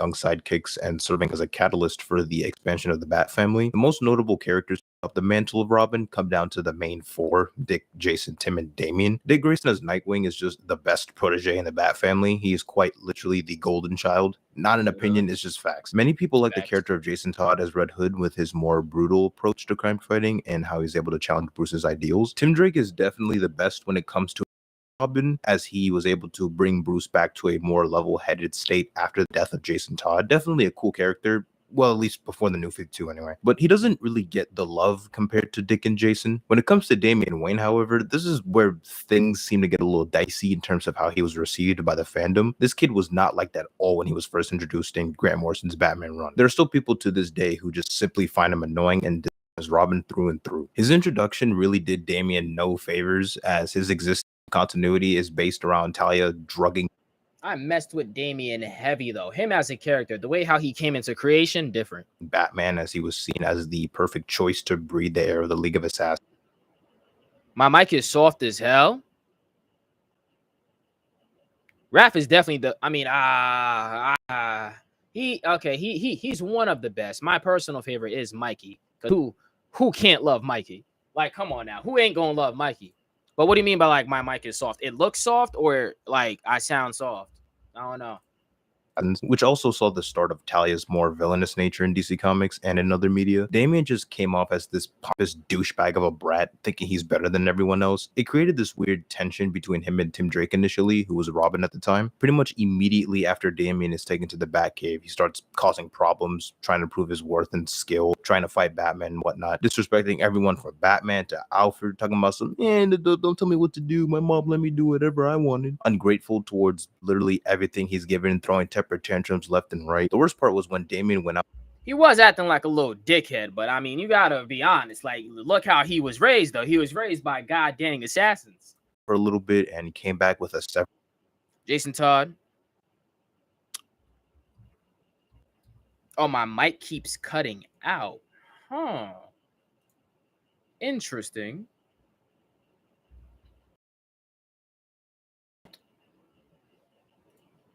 All right, something.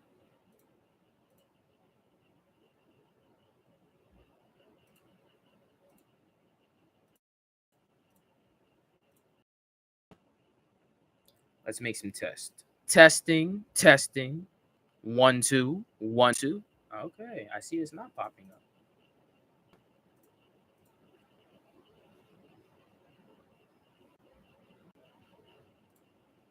Is it because I also have it connected with? YouTube? Is it because it's also connected to my YouTube studios or no? Testing. Testing. Testing. You. Am I way better? Hello? Do I sound different? Do I sound better? Louder? Hopefully.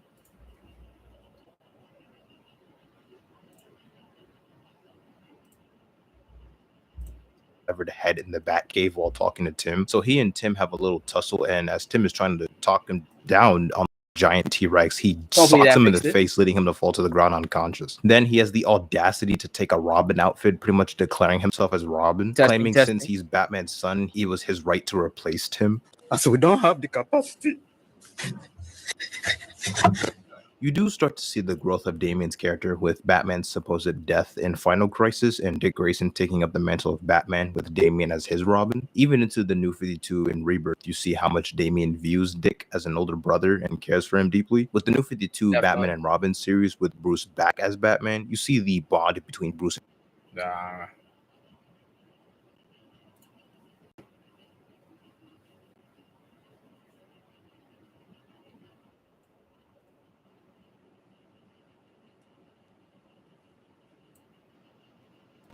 See him in my mind's eye.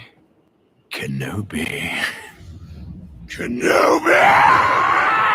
Darth Maul's first appearance in The Phantom Menace might have catapulted the character to instant popularity, but it was the nuanced, long-form character development that the Star Wars animated shows instilled in him that would truly elevate the character. In fact, it would be his journey of resurrection and revenge told over Star Wars The Clone Wars and Star Wars Rebels that would evolve him into one.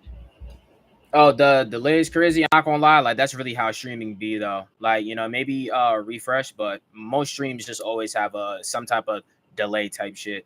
Like what's happening on my OBS ain't gonna match up perfectly to live on Twitch. I just realized that because I've always wondered why is my shit on live always like a few seconds behind to where like I'm actually why is it a few seconds behind from where my actual OBS is catching shit up from. I have no idea why. I think that's just how it is because I've heard Dante talk about that before too. One of the most interesting and complicated villains ever to grace the stars of the galaxy far, far away. Darth Maul lives. Formerly Darth. Hold I up. can... I want to make sure I'm recording. Oh, I was recording this whole time? Word? I must have gotten a bunch of good shit. Hold on. I was recording for over since the stream started.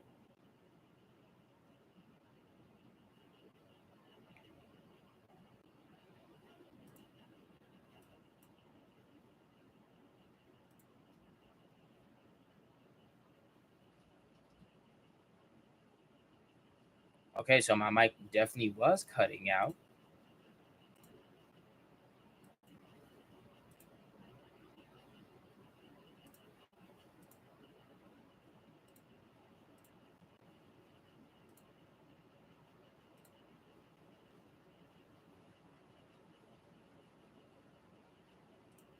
All right.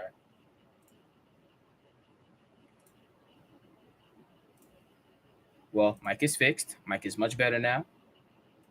Let's start a new recording. What's up, YouTube? New video. How Darth Maul became Star Wars' most complicated villain.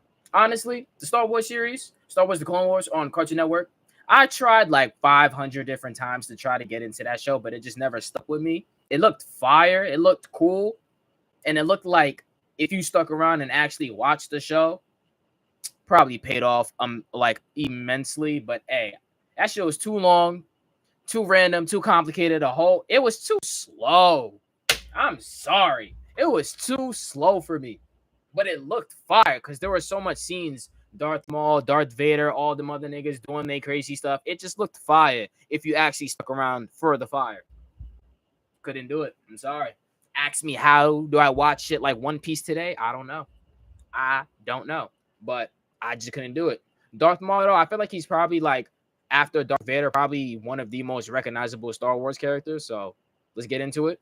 Because I've always thought he was like the big bad, like bigger than Darth Vader type shit. So I don't know. See him. I never really knew too much about him. It was always Vader, to be honest. In my mind's eye, Kenobi.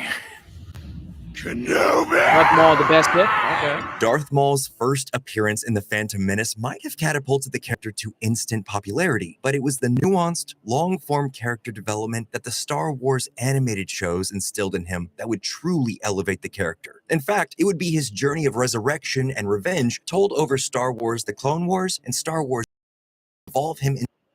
I should listen to my own stream? Okay, let me see.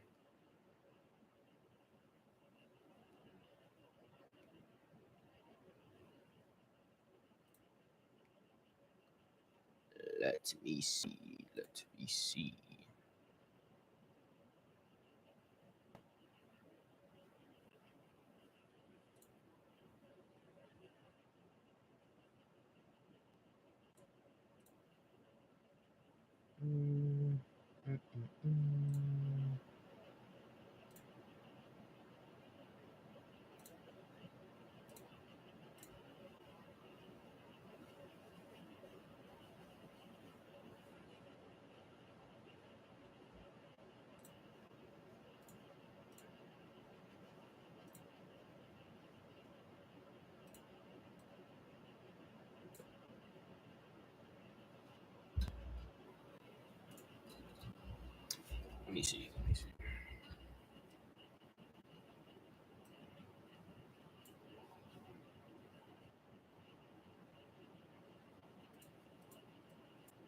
Yo.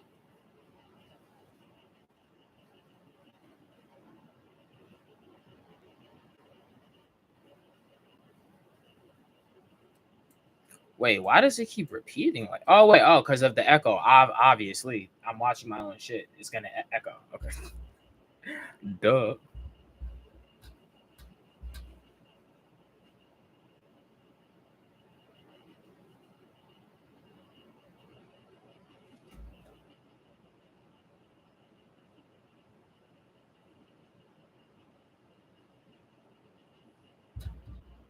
And why does the hold on audio testing?